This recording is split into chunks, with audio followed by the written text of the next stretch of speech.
I'm Amanda, and this is Not Your Granny's Quilt Show.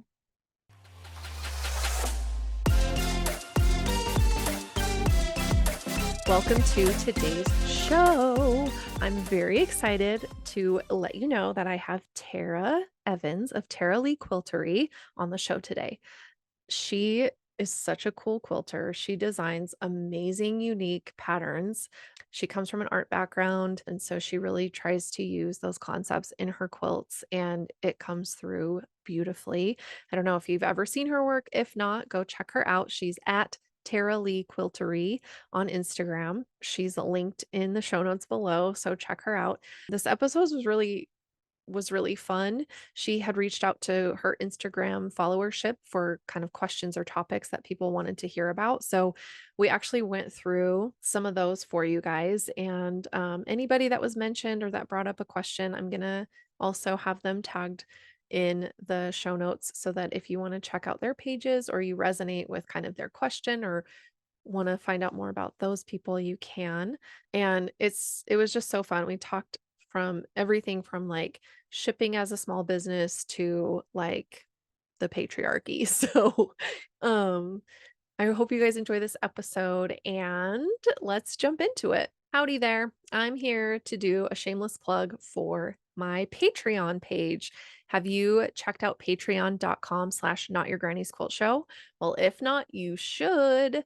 As a member or patron, you get access to me. I'm really looking for our Not Your Granny's Quilt Show family to grow a community online as well as in the listenership. I love you guys so much. And I just want to keep creating a warm, welcoming space where everybody has a voice. So head on to patreon.com/slash not your granny's quilt show. With membership, you'll receive a free downloadable phone lock screen wallpaper that is designed by yours truly.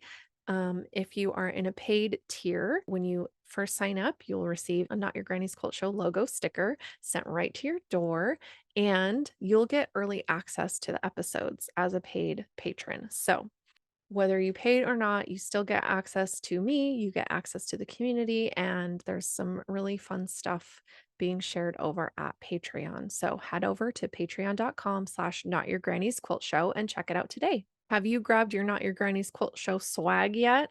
Well, if not, now is as good of a time as any. There are some great shirts, sweatshirts, tote bags, mugs, stickers, just fun stuff for you to show your support of the show. I am so excited. QuiltCon is coming up so soon, and I will be sporting my swag all over that place to make sure everybody knows, one, that it's me, because duh. But two, so that we can find each other. If you're a Not Your Granny's Quilt Show supporter, I cannot wait to see you wearing your swag out in the wild. So head on over to the shop. It's nygqs.printify, printify.me. That's nygqs.printify.me to shop today. All right. Hi, Tara. Thank you so much for joining me today. How are you? I'm doing pretty good. I'm staying warm. Good. I know I saw that it was so cold where you're at, and we've got lots of snow here. So I think everybody's just in a hunker down mode with these storms blowing through.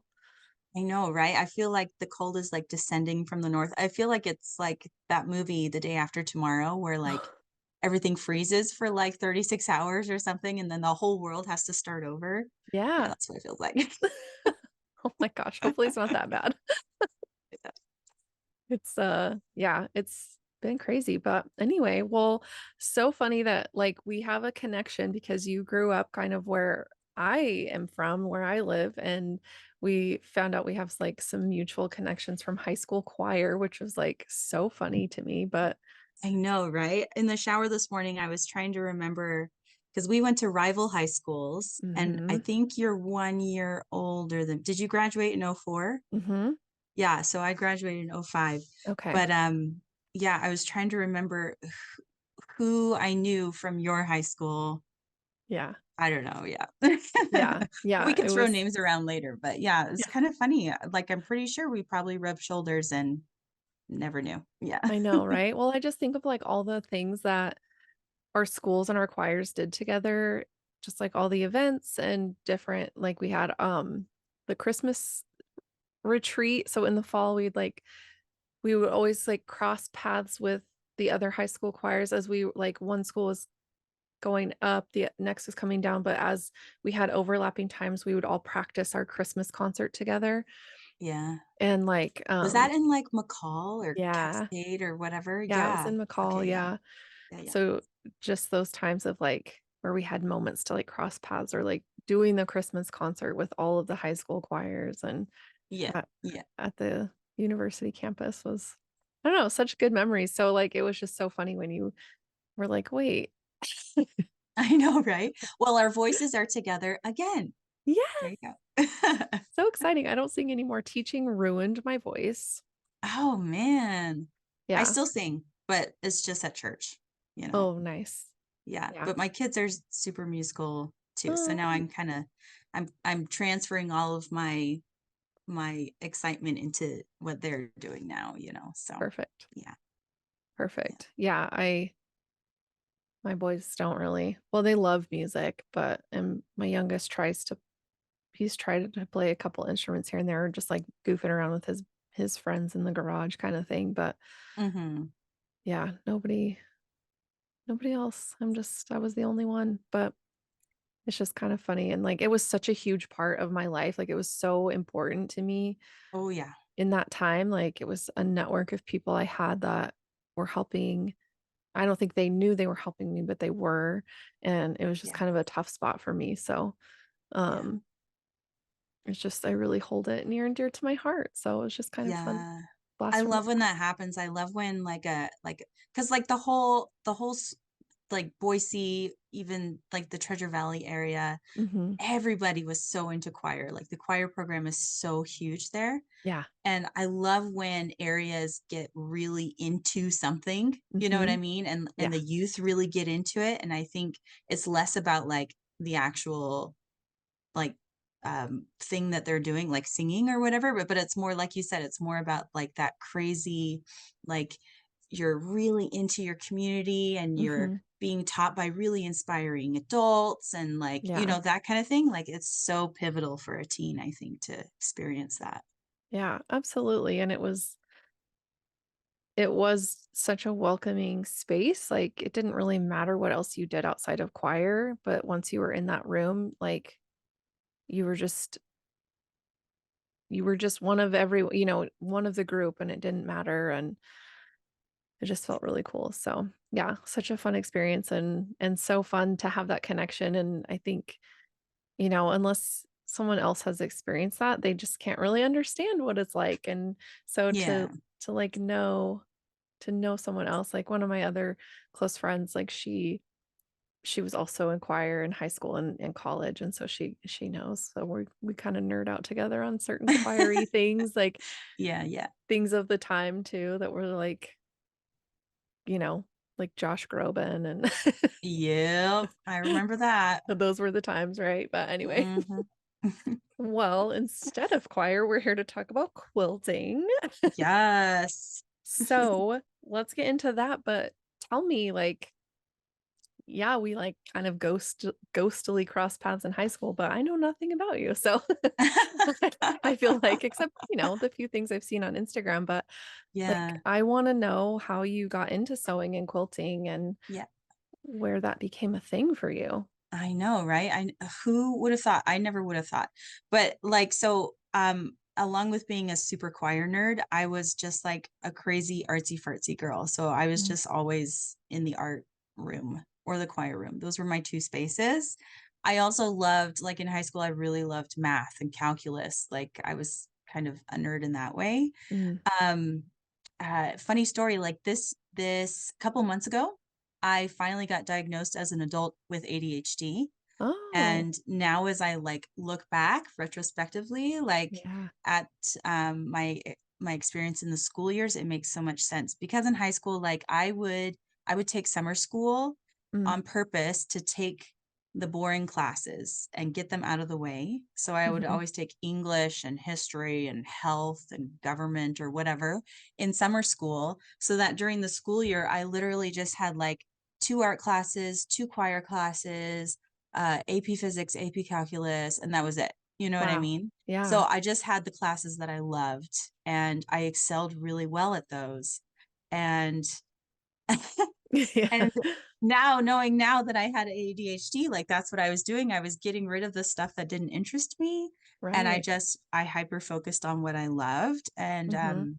yeah, so I ended up going to university for fine art. Like I was a painter. I did Mm. a lot of large murals. In fact, at Bora High School, Mhm. there's still a mural that I painted in the choir room, which is kind of cool. At least I think there is. I don't know. I'd have to see if they painted over it. Wow. But yeah, so I did that. And in university, I actually did not do very well. But and it's Mm. because like I couldn't take summer school classes and get Right. the boring stuff out of the way. So I Mhm. either aced a class because I loved it, or I pretty much almost flunked or near passed a Mhm. class, all the other classes, right? Yeah. And that was really hard on me emotionally because I didn't understand. Like I didn't understand that I had ADHD. I just thought of me as like kind of like a failure, Mhm. like Yeah. um anyway, so I kind of transferred my focus. I wasn't feeling that I was doing very well at school, and so I kind of transferred my focus and I got married young and started having kids. And so like being a mom, a Mhm. stay-at-home mom became my focus. I was like, I can excel at this, you know. Mhm. I might not be good at university courses, um, but I can excel in this area of my life. And so Right. art kind of took the back burner Mm. because I was just so in baby and toddler mode, you know? Yeah, for sure, and And that's, like, all-consuming. oh yeah, for sure. And the funny thing is that like I still that artistic side of me like was just it just was calling at me every single day. And so every night when I would fall asleep, that's when I would literally, you know how people talk about their mind palace?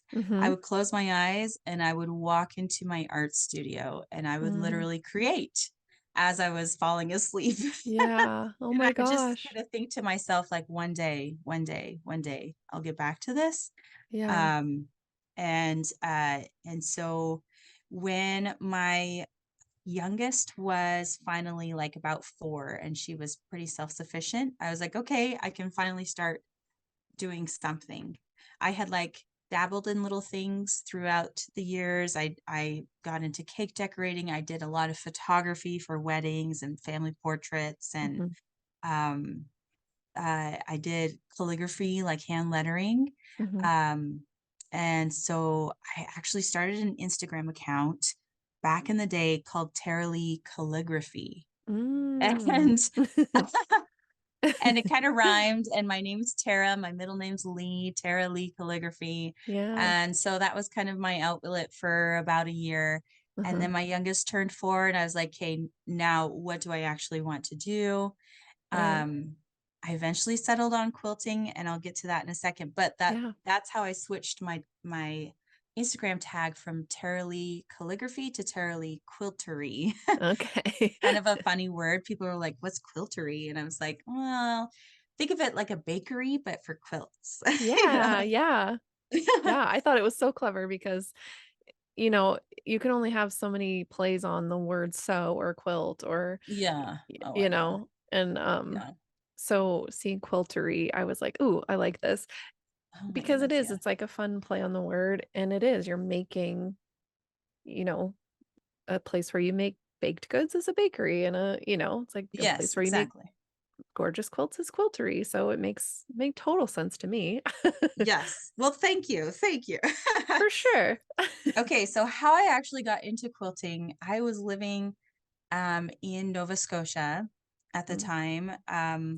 And I had a sewing machine and I would sew on occasion, but I didn't sew garments. mm, I've never been a garment person. I didn't sew quilts because I didn't really know about that. But what I would sew is like stuff for my kids. So like burp sure. cloths or the one thing I was really into was Halloween costumes. Now, Mm, I said I didn't sew garments, and it's because what I would do for Halloween costumes is I would buy like a plain sweatsuit and sure, then transform it into something. Like I would sure. attach felt, and like I made a really ornate Buzz Lightyear costume, and I even got like Mm, cardboard to make the wings, and like inserted the cardboard into felt. You know what I mean? yeah, Like, and yeah. just that's what I would do. That was kind of Okay. like my little artistic outlet for my kids, was to make Halloween costumes. So I had a friend, and her name is Julia, and she actually is a really good quilter. Her hashtag, I just want to shout people out. I'm going to shout people out this whole time, just so Please you do. know. I love it. Yeah. Okay, so her name's Julia, and her account is Briar Hill Designs. Her and her, I believe it's her sister-in-law, they design fabric for Robert Kaufman. So, Oh. yeah, so and she wasn't quite doing that at the time. She was Mhm. just she was I think about a year later she got signed on to Robert Kaufman. So she was kind of in the wind up phase of learning all those skills and getting her portfolio ready. Anyway, so I had a Sure. friend, and so we decided to have sewing days together. So I would work on my Halloween costume and she'd be working on some sort of quilt. Mm. And that's my first exposure to quilts, really.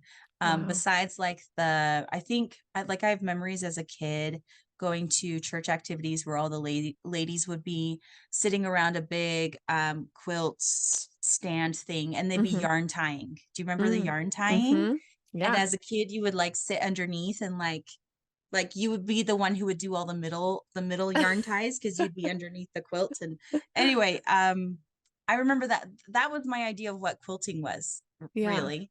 Yeah. But so going to my friend Julia's house and seeing the amazing things that she was doing, I was like, whoa, that's intense, and I'm not ready for that. You're like, "Hold on." It's like a whole different set of everything. Oh, for sure. That and her she was more of kind of like a traditional quilter. She had a Mhm. lot of florals. She was doing a lot of block-based quilts, and they were gorgeous, absolutely stunning. But at the Mhm. same time, I was like, I don't know if I'd ever really get into that. Sure. Um, my style is very modern, very Mhm. like bright, dynamic, crazy, funky, like high Yeah. contrast, very angular kind of Mhm. stuff. And Yeah. so seeing kind of the softness that was more her aesthetic, I was like, okay, so that's what quilting is. Yeah, I don't know if I'm really into that, right? Mhm. Um, so that was my exposure. And then about a year later, we were in Manitoba, Mhm. living in Manitoba, and I decided, okay, I can make a quilt. I'm going to make one for my kid, and but I'm not going to use somebody else's pattern. And this is where like the artist part of me comes in, because my thinking was, or my rationale was, I'm not going to sit down and paint a version of Starry Starry Night by Van Gogh, right? Sure. It's Yeah. going to be something completely unique to me. Like that's the kind of the joy of creating for me, is like taking something that's inside me and Mhm. transforming it into something new, Yeah. right? So Yeah. I wasn't necessarily interested in using somebody else's pattern to make a quilt. So my Mhm. idea was like, okay, well, I'm going to make a bunch of those like triangle thingies, half square triangles. And I'm just going to like put them in some kind of, I'm going to see how many weird looking blocks I can make with these half square triangles, how many different combinations I can make, right? Yeah. That was kind of like my prompt, my Sure. artistic prompt. So that was my first quilt. And of course it's horrible. Like I mean, it's amazing. My son still uses it, but it's horrible. Right. Like I didn't know how to do binding. And so that I was like, and of course I'm like, I'm going to teach myself how to do everything. So of course I'm not going to look up the right way to do it. I'm just going to figure it out myself. Yeah, you're like, "How hard And can it be?" exactly. So I just made the backing slightly larger than the top. And then Oh, I would like roll over the backing, yeah. and which was fine kind of on the straight edges. But as soon as you got to a corner, like I had no idea how to miter a corner or anything. So I'm just kind of fudging it and kind of curving it. And oh, it's bad. Sure. Yeah. I think, unless you're a magician or you have a ton of help, even with a ton of help, my first quilt is iffy in some spots, but Yeah. and I didn't do the binding and I didn't do the long arming, like the quilting of it myself. So Yeah. those things, I didn't learn those things until like my second or third quilt. But Yeah. same thing, Yeah. I was like, I'm just gonna do half square triangles forever because it was like the least scary thing to me. Yes. Yes. But so that was like I was learning my foundational skills, you know what I Yeah. mean? And Yeah. even at the very beginning, I was buying the cheapest fabric ever. I can't even remember what it's called. Like I'm drawing a blank, but I went to the Mhm. fabric store and I saw like a whole section of just solids, Mm. tons of solids, but they were so cheap. They weren't even quilting cotton. They were, I can't even remember. They're like partially, like there's got to be some polyester in there. And they Ooh, were super thin too. I can't even remember what it's almost like a muslin, but okay. anyway, so Interesting. there's a whole spectrum rainbow. And I was like, there you go. That's my artist palette because it's only like $3 a yard. I was like, hey, Yeah. let's get a yard of like 30 different colors. You know what I mean? And Sure, there we yeah. go. That's my artist palette. And I can quote unquote paint, you know what I mean? And Yeah. start to create. So that's what I did for a while. And then in 2018, I was like, I think I want to design something that's totally different than what I see on the market, Mhm. that's totally modern. And maybe I can write instructions for it and just see where it goes. So that's how I put out my first pattern. So the crazy thing is, and this kind of blows I don't recommend this, but it's what I did and Mhm. it worked out, is I wrote and put my first pattern out without ever opening another person's pattern. I had never read a quilt pattern. It's like writing a knitting pattern without even knowing what a knitting pattern looks like. Yeah. But that's what That's I did. that's bold. That's bold. It is bold. Now I should say like I had the skills behind that. Like Sure. going to university in art school, like I left university 10 credits shy of my degree. So I technically Ooh. don't have my degree, my bachelor's degree, but I do have like 3.5 years of classes behind me. So I knew how to use Illustrator. I Mhm. knew how to do all that stuff, right? Mhm. So it Yeah. wasn't like I was just kind of writing things on paper and then scanning it and then publishing it. Right? You're like, "Hope this works." Yeah. Like I had some skills, like I knew I could put together some sort of professional document. And I Yeah. was very math oriented too. So I knew like I could stand behind what I was putting out. Right. But years later, now that as I'm more acquainted with other people's patterns, I can see the difference between my writing style and Mhm. others' writing style.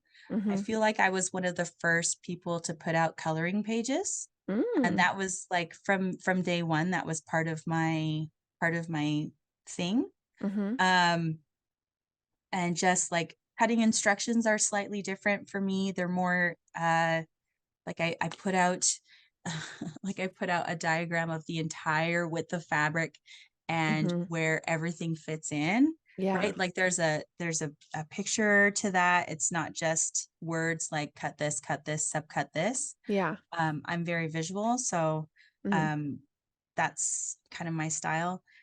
Anyway, so that's how I started. So my first pattern came out in 2018. So it's been what, almost 6 years now. So, Mhm. and now Wow.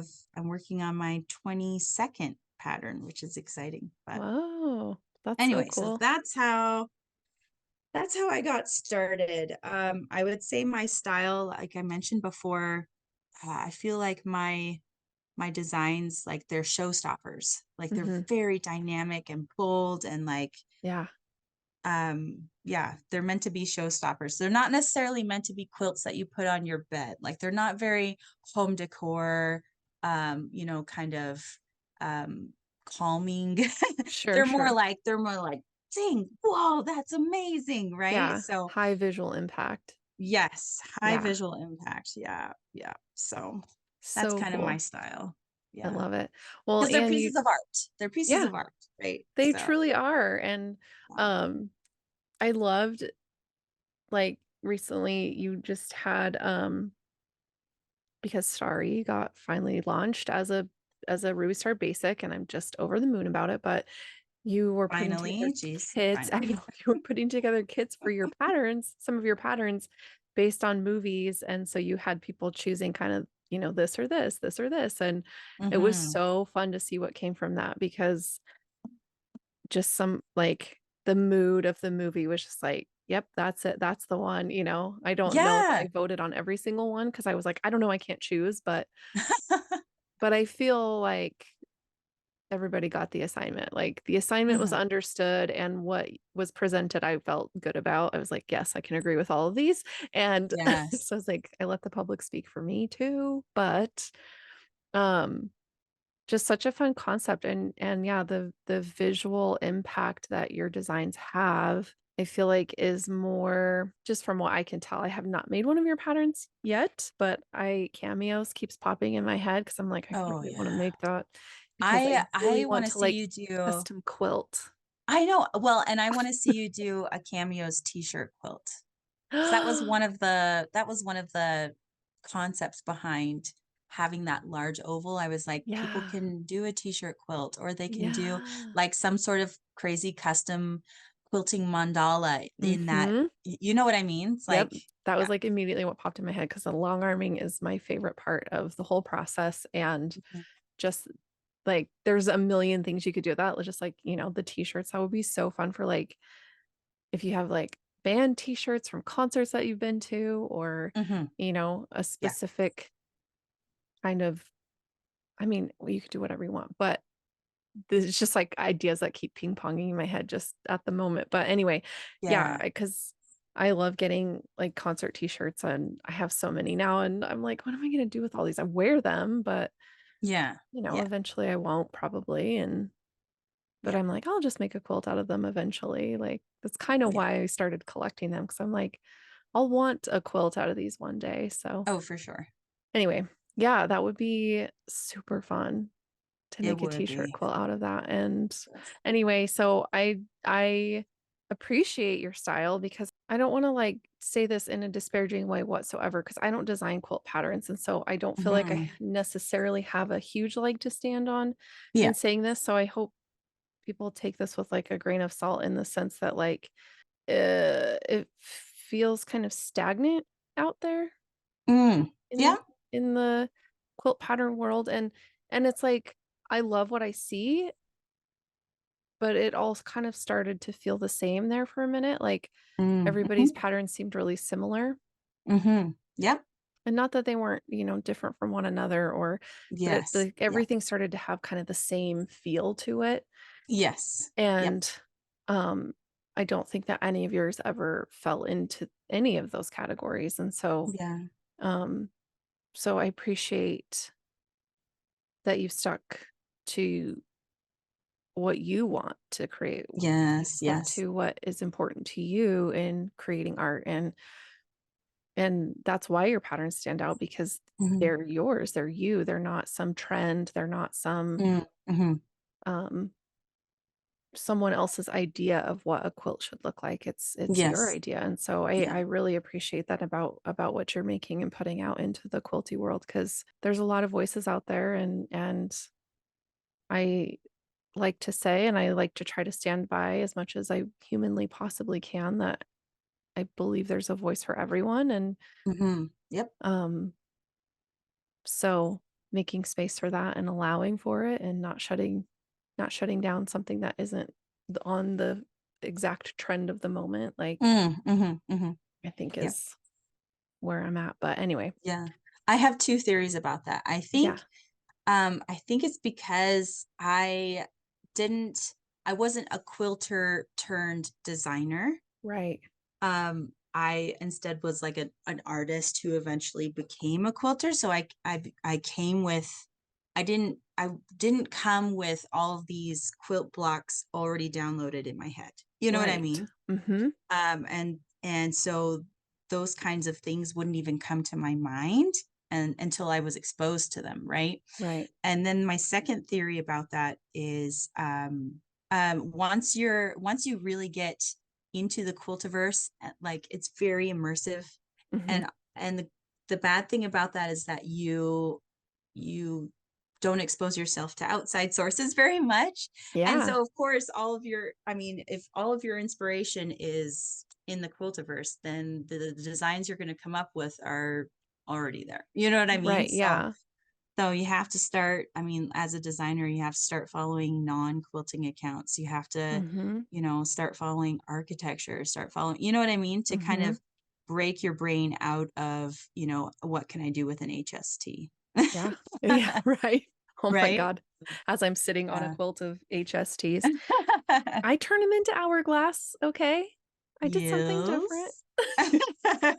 My one and only, hourglass block I know. quilt. Well, and I'm interested in the pantograph. Like I'm trying to It is decipher. a Oh, it's peacock like feather. okay, yeah, it kind of looks like Art Deco-y, clamshelly. Yeah, Yeah. it's called peacock feather, but I did it pretty big because it is pretty dense, but Yep, yep. you can kind of see, yeah, I it like is that. very Art Deco Yep, looking. yep. And I used bright pink thread, obviously, because the backing Yes. is also these bright pink and purple Yes. peacocks, because Oh, perfect. I There you love go. peacocks. I love them. So this was a layer cake, I don't know, 10-inch stacker that my mom got me. Oh, yeah. And then Craft Warehouse is, it's a chain crafting store, but usually they have pretty good fabric and they do their flat fold sale a Yep. couple times a year where they get just truckloads of fabric and it's always like $5 or $6 a yard. And so my backing for this was actually from that flat fold sale. And I was like, oh my God, they have the Sweet. peacocks and like the binding and yeah, anyway. Yeah. So but yeah, it's hard to see outside of the space you're in if you don't ever branch out to look at different mediums. And I think as a Mhm, like mhm. I grew up around fabric, but mostly like apparel sewing and my mom would make us clothes or she'd make, you know, whatever, curtains, throw pillows, like lots of different sewing projects. She's sewn her whole life, so it was just kind of always around and but we always had other crafty stuff. She's always been a hobbyist and so we always had that around and so because I've had lots of different experiences, it's like and I crocheted a lot before I became a quilter. Mhm. And so even sometimes I'll see quilt patterns and be like, I wonder if I could crochet that. And I'll kind of fiddle around. I haven't really come up with anything super crazy, but I just like the concept of seeing what other people are making because it is so inspiring to Yeah. see other pieces of art and wonder how you can work it into a different like Oh, for medium like sure. quilting, like fabric. And Oh, yeah. And that yes. puzzle, oh, my Yeah. ADHD brain eats that up. Like seeing something and be like, how could I turn this into a quilt block? How would I construct it? Like, Hmm. or even like one of my favorite things to do is when I'm coming up with a design and then kind of trans translating that design into how would it actually be a pattern is how could I make this pre-cut friendly? And like Yeah. that math problem, oh, I love that math problem. I could do that all day, like getting things to fit in a fat quarter. Oh, I love Yeah. it. That's Yeah. Well, an art gallery just recently released their a chart of like how many pieces of different size squares or different cuts you can get out of a fat quarter. And I was like, ooh, that's some smooth business right there. Like I Yeah. really enjoyed seeing that chart. I was like, ooh, this is so nice because Yes. I think it can be daunting too to think, can I even make, and this is where I struggle with like using scraps or using my supply. of fabric that I have at my disposal, but I tend to think like there's no way I can get enough pieces out of that piece, that, cut of fabric, or that fat Yep. quarter, or that 10-inch square. Yep. And I'm always proving myself wrong, Uh-huh. but for some reason I cannot come away from that thinking of like I don't have enough fabric to make Yeah. the thing I want to make, and just like embracing the scrappiness of things, Yep. which I really want to. And anytime I make something that's more scrappy, I'm like more excited about it. Yeah. But the fact that like people are out there willing to do the math for the people like me who are really scared to not have enough fabric is like it helps break away from that, like, no, I actually do have enough and I can make this work. Mhm. Mhm. And it is a puzzle, and I think it can be daunting because as women especially, it's easy to tell ourselves we're not good at things and Mhm. second guess ourselves. And but there's so much math in quilting, whether you're the one designing the pattern or not, and there's so Mhm. much problem solving that happens that we don't give ourselves credit for, and it's bananas to me. Oh, for sure. For sure. But And even those, like, crazy blocks that, like, you start out with an HST and then you do this magic cut to it, and then you do that, and then you do that, and all of a sudden it's like, oh, whoever figured that out, it's kinda like origami for quilting. It's so cool. I yeah, love when I see that in the quilting world. yeah, no, it's Yeah. so great. And I just completed, it's the quilting isn't finished. I have to do that later. But a client hired me to make a quilt, and I know mixed reviews, so don't come at me, but it's Harry Potter. And the blocks all came from the gorgeous brain of Kelly Fannin of Kelly Mhm. Fannin Quilts, and Yep. all the designs are free. So that is even more amazing because I made 25 of the blocks that she has Whoa. to make, because it's a king size quilt and I'm Yes. ready Yes. to take a nap for years because it took so long.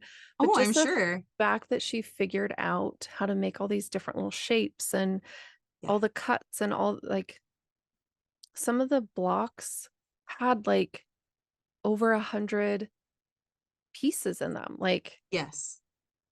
and Are they, like, kinda like pixelated mhm, character kinda things? Okay, yeah, yeah. yeah. And she has several kind of themed quilt alongs and like tutorials um that are just very similar and very, yeah, pixelated, kind of blocky. And they're not fully, it's not like all 1-inch squares kind of thing. It's like Mhm. obviously Yeah. where bigger pieces can be cut. She figured that out, which was so nice Yeah. because Yeah.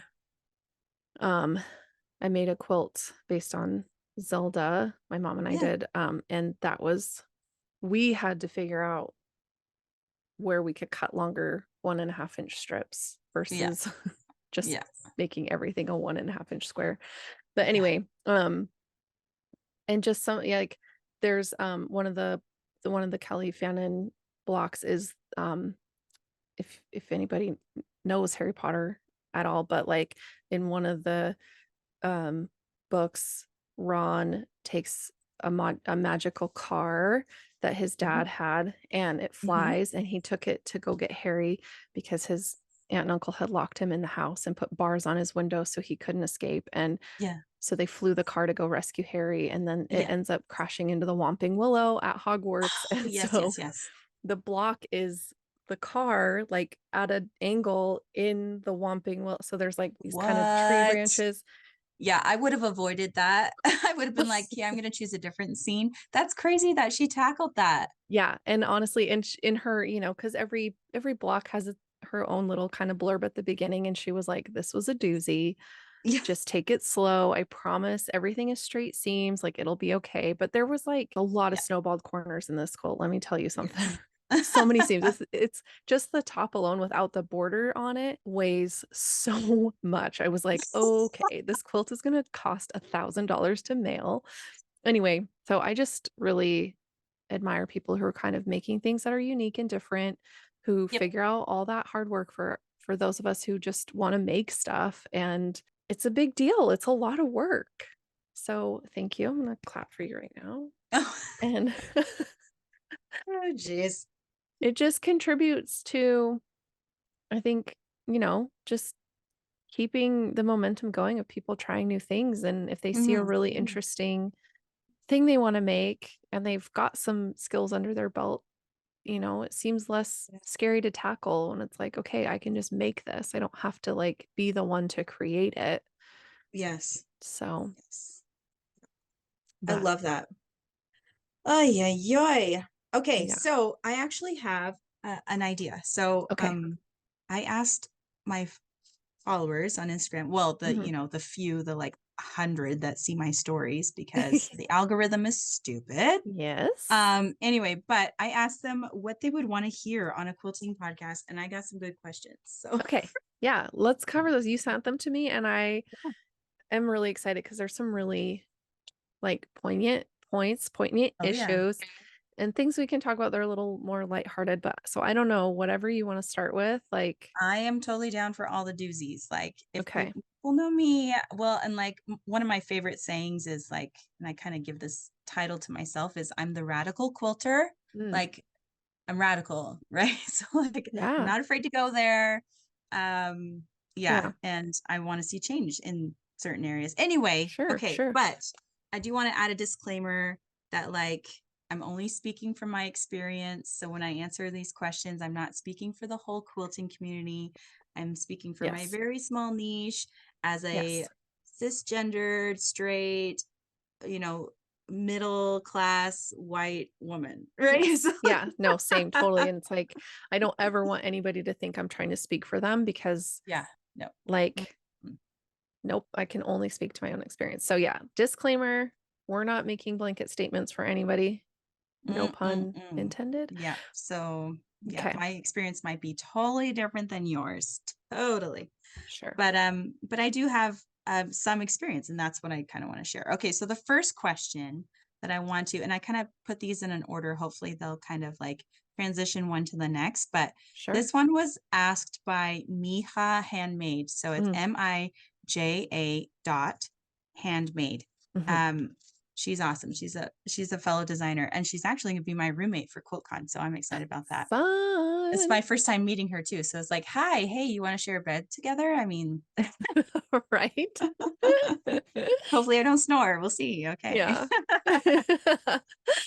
Okay, well, what did she have Oh, to say? geez. Okay. So she asked, she wanted to hear how to build contacts in the professional industry, Mhm, not just on Instagram. mhm.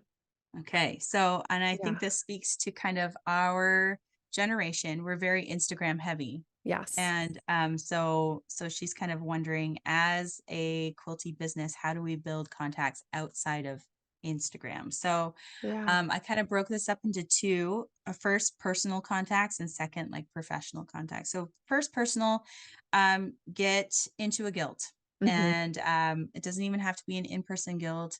Lots of guilds meet on Zoom now. mhm, I live all the way in Canada, and my guild is the Portland Modern Quilt Guild. mhm, And so and I haven't gone to a meeting for a while, but during 2020, 2021, I was all about that and I loved mhm. it, right? Yeah. Second is to go to shows. Like, so you can go to QuiltCon if that's in your budget, if that's in your timeline. Mhm. Um, or you can go to the local shows. So like I just barely went to a local quilt show last like Mother's Day weekend. That was my first time ever going to a local quilt show. Wow. And I think I steered clear of them because I didn't think there would be a place for my personal tastes, right? Mhm, mhm, I thought it was going to be more on the traditional end, and there was a lot of traditional quilts there, but mhm.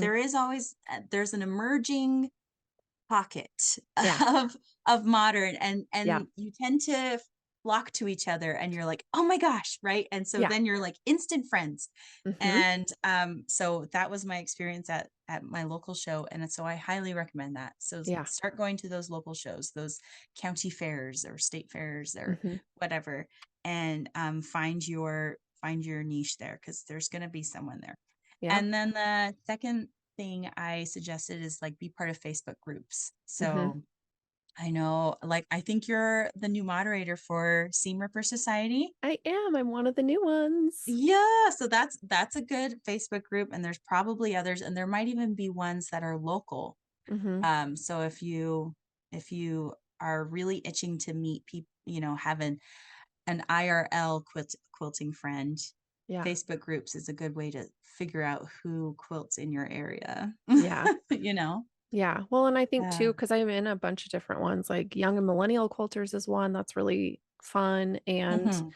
um I'm in one for which I don't anyway, I don't want to talk about it, so I won't mention it.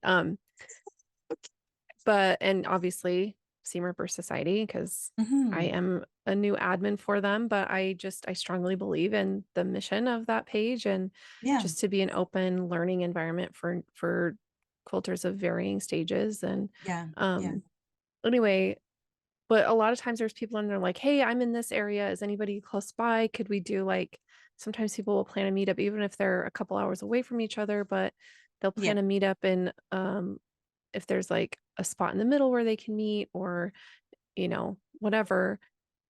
So even if it's not in your same town, you might be able to find people who are just a couple hours away from you or an hour away from you or, Yes. closer even. And um yeah, and guilds, I agree with that too. And not all guilds are lovely.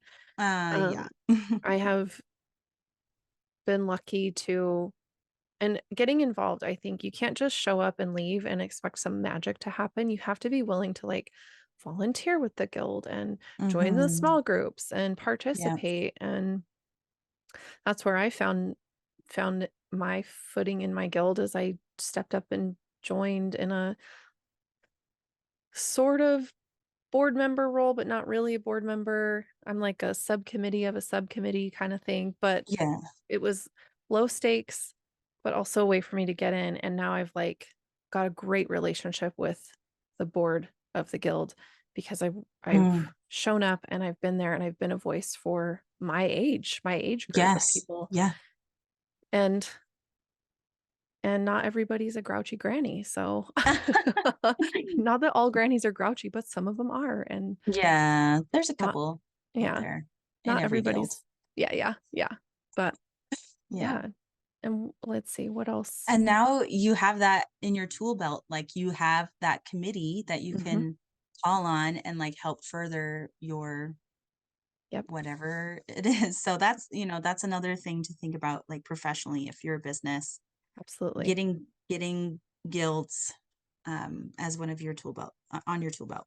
Okay, so professionally, Mhm, I suggest going to your local quilt shops. mhm, So, like, um, my local quilt shop in Manitoba, Keystone Modern Creative, they were the first ones to carry my patterns, right? mm, Um, so making friends with the shop owners mhm, is a huge step for it's your foot in the door to say, hey, I'm local, I create this really cool pattern, I'm wondering if you'll have it in your shop, or I'm wondering if you're wanting to have a class, can I teach it? mhm, That kind of thing.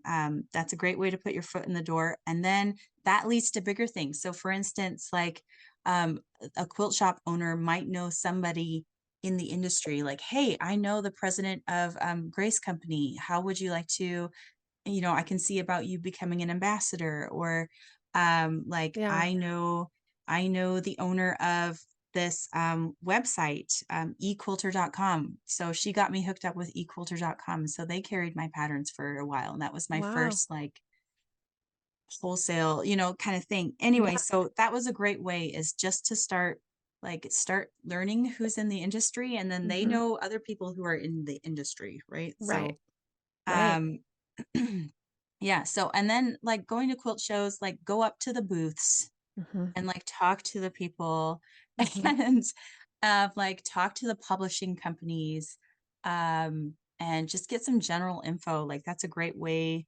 like, to figure out where you wanna go in your upcoming years, being like, "Yeah, I don't know if a book is in my future," but then you talk to a publishing company, and you're like, "Oh, really? All I have to do is kinda think of, like, 3 or 4 patterns that kind of are in a theme and then we can kind of run with that, like I Yeah. can totally do that, right? So talking to people at shows is really important. Mhm. Uh Also, quilt shops have relationships with fabric companies, right? Because Mhm. they're constantly ordering fabric from fabric companies. So they Yeah. usually have a salesperson that either visits their store directly or is in communication with them via email to Mhm. tell them about the collections to try to get them to buy various collections, blah, blah, blah.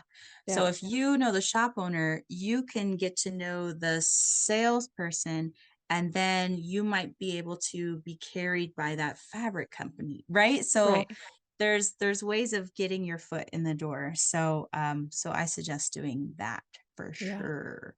Yeah. And then I would say the last approach I would do is cold emails and cold calls. I think Mhm. that's the least effective, Yeah. but it's still an option. And if you are going to do that option, I would highly suggest like having a good spread. So having not only like a product sheet that says, here's all my patterns, um, here's what they sell retail, here's what I sell them at wholesale, here's what Mhm. they're good for, here's how they kit easily, here's how they, having some Yeah. sort of spread, but then also having like portraying yourself in a very professional way, which often means having like professional level photography Mhm. for your products, for your samples, for you yourself.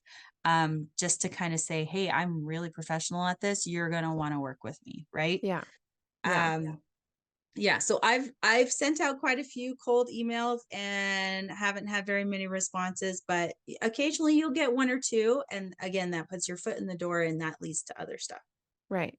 So Yeah. yeah. It's So there's really that.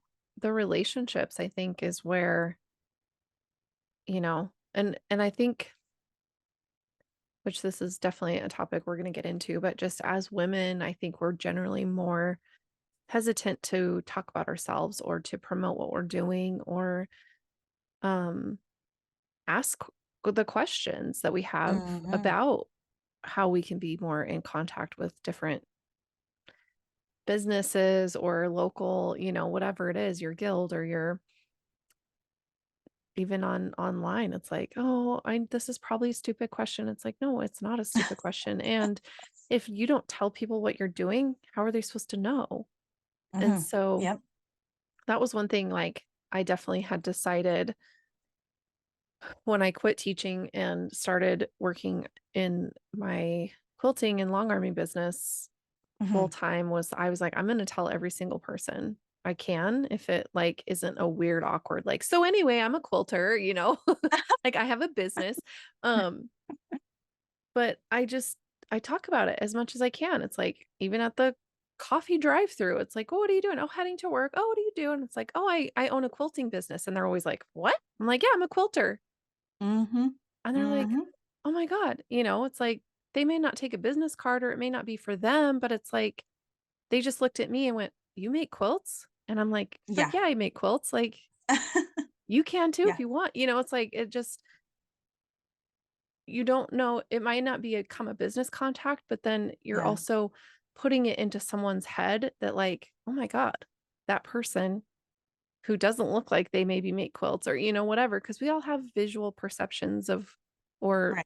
snap judgments we make based on what a person might look like or the kind of Yeah. car they're driving or Yeah. whatever.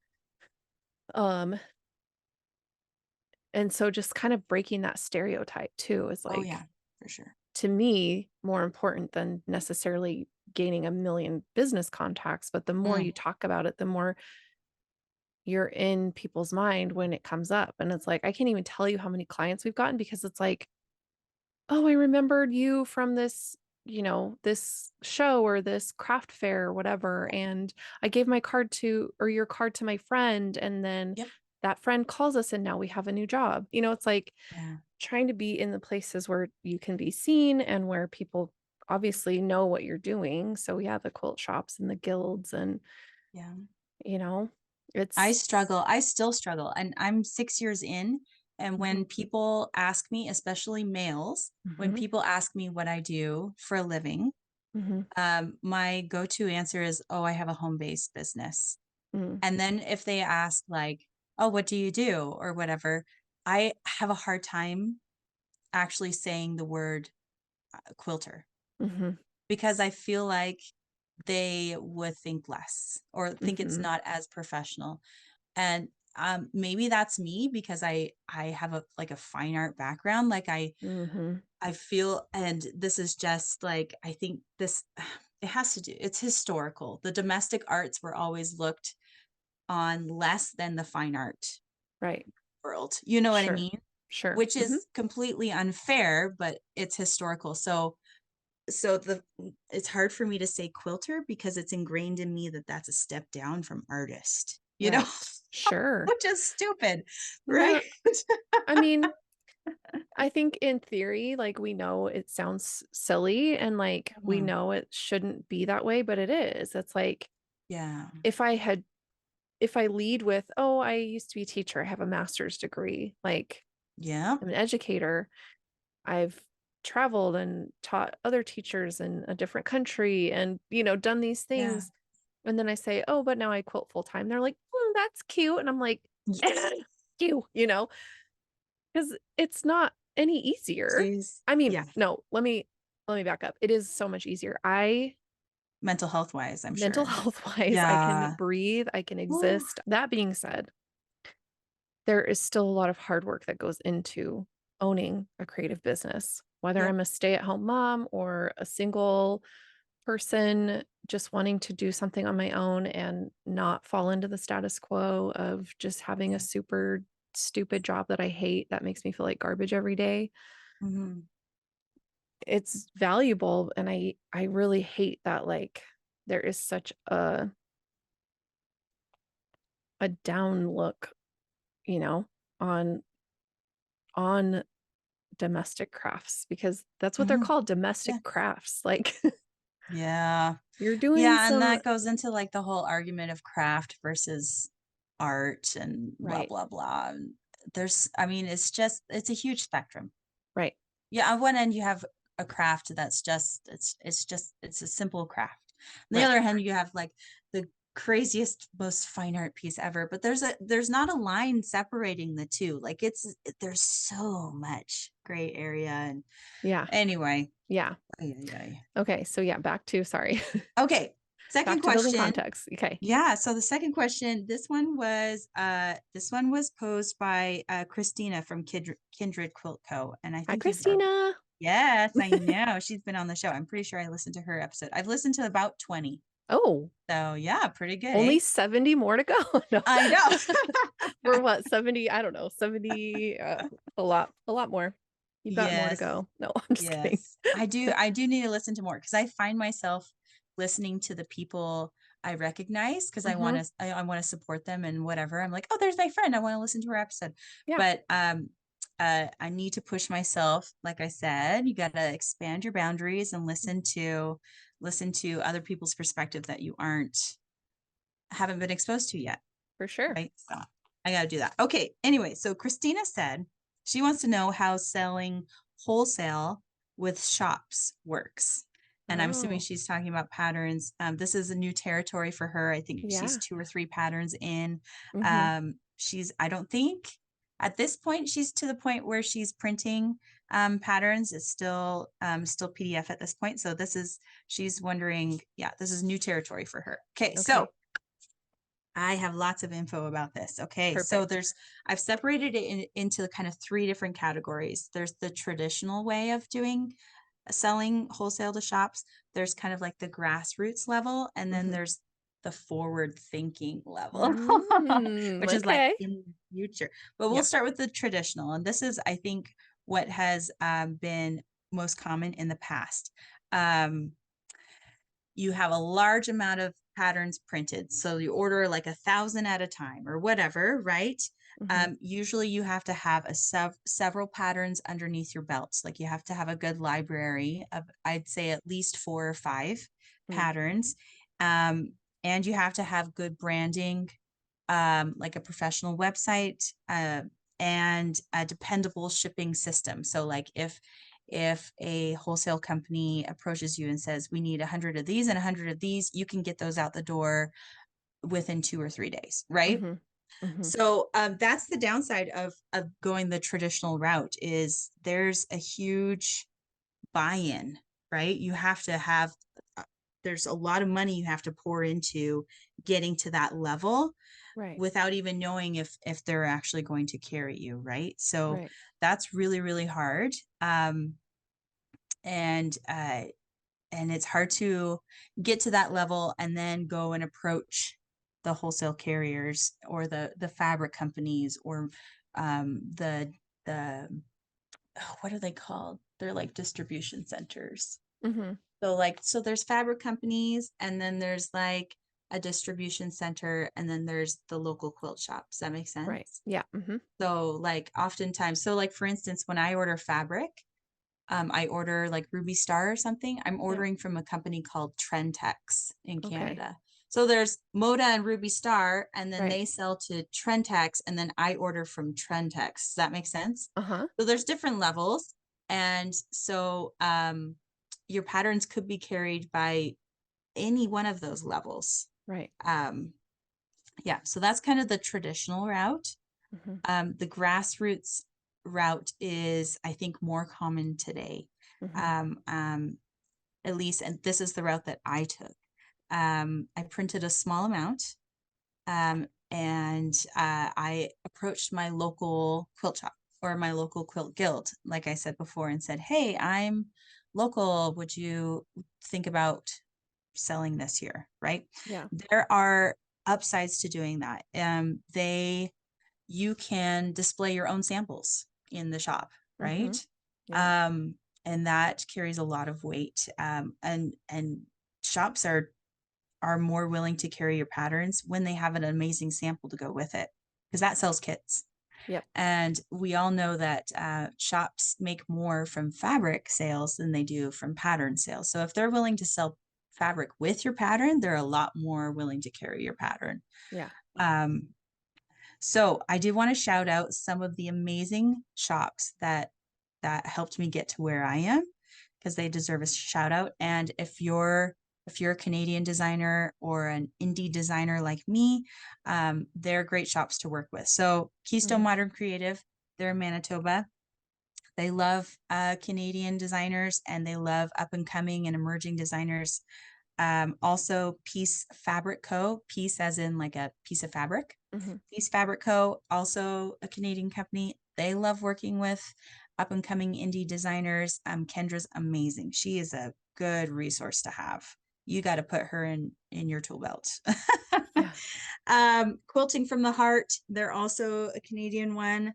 Um, they uh, they love up and coming too. Okay, and then I have one in the US. Wildwood Creative is a very forward thinking quilt shop. Mhm. Um, Tawny, the owner there, loves supporting emerging artists and making kits and getting your stuff out and expose like good exposure Yeah. and thinking outside the box, which we'll talk about in just a second with the forward thinking group. Okay, so once you get into one shop, you're going to want to email the shops that are around that one shop and Mhm. say, hey, so and so is carrying me. Would you be interested in carrying me as well? Yeah. Um, yeah. Another thing to think about is try to find shops that are your vibe. There are a lot Mhm. of shops that, like mine, are super modern patterns. The traditional quilt shops that only carry Civil War era fabrics are not going to be interested in my stuff. Yeah. Yeah. Yeah. Know like, Yeah. know the audience that you're trying to sell you. Yep. Like, yeah, that's a Yeah. huge, Yeah. huge thing. Yep. Okay, now let's talk about the forward thinking. This is part that I'm so excited about the future of quilt patterns and quilt patterns in shops. Um, have you ever thought about PDF wholesale? No. I know, right? PDF So wholesale. I think I was actually talking to Christina from Kindred Quilt Co. about this. Mhm. The idea that shops can buy your patterns at wholesale, but it's a PDF. So they have the licensing or the rights or whatever, the Mhm. permission to sell 10 copies of your PDF. And so you're like, well, how does a shop sell a PDF? Well, Yeah. what if they have kits and they have a sample displayed, and then next to it they have a card with a QR code, and that's how people buy the PDF pattern, because so many Yeah. of us, especially in our generation, we're totally cool with a PDF pattern. That doesn't Right. scare us at all. In fact, sometimes we prefer it. Mhm. And so to walk into your quilt shop and see, oh, I love that kit. Oh, here's a QR code. Zing, I got the PDF right now. Right. Mhm. Yeah. Um, uh, Quilt shops might be open to that. So Yeah. that's a cool idea. You should definitely look into that. That's the upside of that, is that low overhead for you as a designer. You don't have to worry about printing patterns and all that extra cost. I mean, PDF patterns, more wallet or more money in your wallet, Mhm. for Absolutely. sure, because it's very, very low cost, like a listing fee or whatever. Mhm. It's just cents, just a couple cents or whatever, and Yeah. so you're banking a lot of that pattern sale, as opposed to printed, where you're only Right. banking a few dollars. Yeah. um I love that. yeah. Yeah. So, another way to get your foot in the door selling wholesale is to approach guilds or sew along groups or bees and say, I'd be willing to sell you, 10 patterns for 50% off, that kind of thing. So, Mhm. and that's a great way to grow outside of your immediate area. For instance, like one of my first guilds that bought patterns wholesale for me was a guild in Dubai. Yeah, I know, Really? right? And so now I have all these quilting friends that are in Dubai, and they send me pictures of the stuff that they made, and they even sent me this beautiful ornate embroidered scarf from Dubai all the way all the way to Canada. Yeah, Oh, so just that's so cool. expanding that way is really cool too. So Yeah. anyway, so that's Christina's question. Did you have any before I move on to the next question, do you have any thoughts? Um, I do, and I think because I work from both PDF and printed pattern, um, sometimes I prefer the PDF because one, I don't have to store the pattern, Yeah. physical pattern. We do, and I say we because if anybody doesn't know, outside of the show, I have a quilting business with my Hmm. mom, and we run our business out of her home. And Yeah. so when I am referencing we, it's usually me and my mom. But anyway, we have a giant binder full of patterns that, and we even pared down. We like went through and we're like, okay, we're not using this, da, da, da, whatever. Gave them away for free. The ones we weren't using, we did not just throw them away. Okay. But, Yeah. but it's just so nice, like to have, no, we've got a bunch saved on the computer PDF. We can print pages we need certain copies of, or if we want to print it, we can. But we can print it in a way that is more functional for us. And Yep. like, because I scribble notes all over my patterns that I'm using because I, like a good girl, read through them and like Yeah. make notes for myself so I can remember certain things, or if I can come up with a shortcut for something that I'm like, I don't need to do it that way. I can actually do it this way. And it's going to be 10 times easier because maybe, that person just didn't think of that and their writing style is different, whatever. Right. So I do like that freedom. And if I mark up a printed pattern, I feel like I'm like one that I purchased that was already printed. I feel like I'm ruining it. Whereas if I just make Mm, marks on the copy I've already printed myself because I wanted to be able to do that.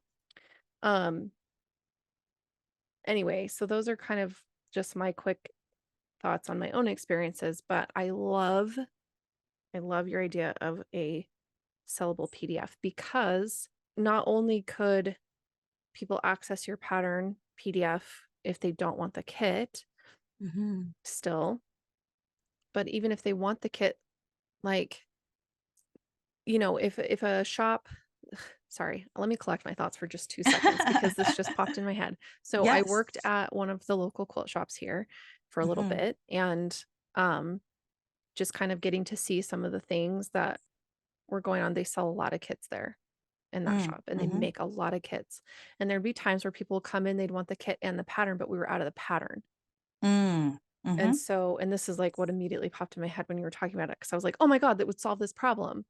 Yes. Whereas if you could just have a card that came in the kit that had the PDF or the QR code for the PDF in it, so then Yeah, people can choose to buy the PDF, or if they want a physical copy, maybe there's still physical copies in the store as well. yeah, yeah. And so that person then gets to choose which way they want to access it.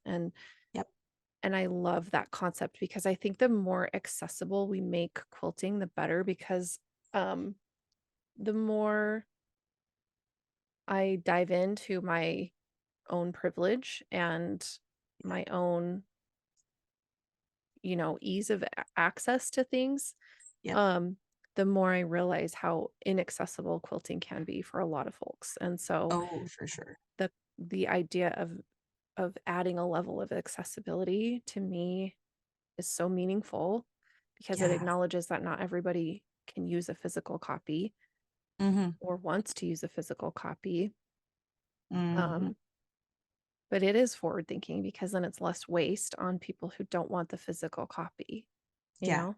They yeah, want the kit, but they don't want to have the physical copy with the kit. They don't have to buy the pattern separately from yeah. getting the kit because a lot of times when you get the kit with the pattern, it's included in the price and yada yada. So, Yes.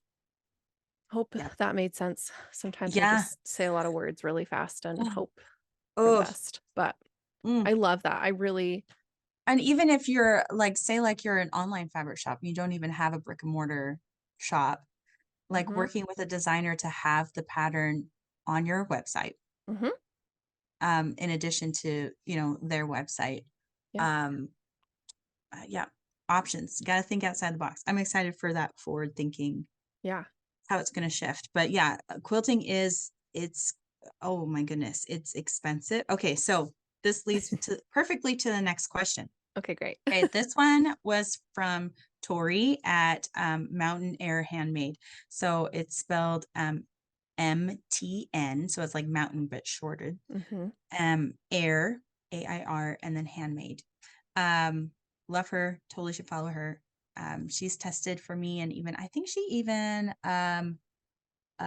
tech edited for me once, if I remember correctly. oh, Yeah, sweet. great resource, great resource. Okay, so she asked how the cost of living crisis is impacting the quilting community. Mhm, I know, right? So mhm. a perfect segue. Okay. Yes, girl. Um, yeah, so we kind of touched on this to begin with, but on an Mhm, individual level, obviously it's getting more and more expensive to have this as a hobby. mhm, Um, and which makes it difficult for people to get into this hobby. mhm. There are a lot of people where they can't afford a crazy expensive sewing machine, Right. um, or they can't afford all the latest and greatest quilting cottons. Mhm. And so you find a lot of people sewing from your stash, which I think is actually a great thing that we're seeing within the community is Yes. the acceptance. Because I think before sewing from your stash was kind of like, oh, you can't afford the newest rifle paper companies, and you're using like 4 years ago, like ooh, or Mhm. no, I like that's dumb. Yeah. So, but we're seeing more people sewing from their stash, or even like upcycling fabrics, and Mhm. that's becoming more popular. I love that trend. Yes. Okay, so yeah, here's the downside of having such a high cost of living is that we as consumers are feeling more pressure to buy. Like Mm, the ads are crazy, and yeah. shops are trying to survive, and so they're pushing products and they're pushing sales and they're pushing Mhm. newsletters, and it's like constant, please buy, we're trying to survive. Yeah. Yeah. Right. Yeah. Ah, and Absolutely. so that's really, really tricky. Mhm. Another cost, like the cost of living, we're having to work more. Our stress levels are higher. We perhaps less have less time to sew. Mhm. And because we have less time to sew, or because the people who, I mean, there are people where the cost of living is is definitely impacting their life, and then there's the people that the cost of living is not necessarily impacting their life. Right. And so It the ones varies. who are being impacted are m possibly sewing less, and they're posting less, and so Mhm. therefore their voices are not as elevated. Does that make Mhm. sense? Yep, absolutely. Whereas on the other end, the people where the cost of living doesn't even affect them, they're still pumping out the beautiful pictures right and left, and they're getting elevated Mhm. within our community, which isn't Mhm. necessarily a healthy thing. No. Um, so Yeah. we're losing our oh, I forget the word, our Yeah. variety of voices that we're hearing and seeing within our community. But Absolutely. yeah, okay. So the second area that the cost of living is impacting is small shops, Mhm. um, which is so it's just so hard. So I Yeah. feel like there's kind of two different worlds within the small shopping community or small shop community. Mhm. There's one which is like the long established quilt shop that caters to the more traditional quilters. They have a very strong long-term customer base that's been shopping with them for a long time. Mhm. Um, Oftentimes those customers are part of the group where the cost of living does not necessarily impact. Yep. Um, and Man, I'm starting to see some of those places be affected though. Yeah. And I think it's because their customer base is aging out Mhm. or uh, they're seeing that their product is not necessarily popular anymore. Right. No, Um, yeah, for sure. but it's still I don't want to imply that like the modern quilting world, the more modern looking fabrics are taking over the tradition. It's Right. not. Like I'm going to share a statistic later on that will Yeah. tell you that it's still like we're still just a tiny little blip in the quilting world as far as like the modern Yeah. like yeah. Absolutely. Well, I was just gonna But say yeah. oh, go ahead. Oh, I was just going to say these traditional shops, I think they're seeing that that they're having to go online more or be more involved in social media aspects, and Mhm. they're either embracing that and they're doing a good job, or they're not, and it's affecting their business for sure. Yeah. Yeah. What were you Yeah. gonna say?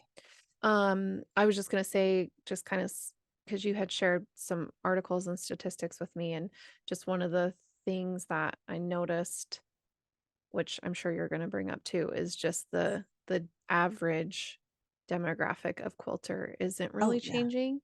And Yeah. so, but at the same time, like that might still be the same as far as like, 50 plus year old white women who make Mm-hmm.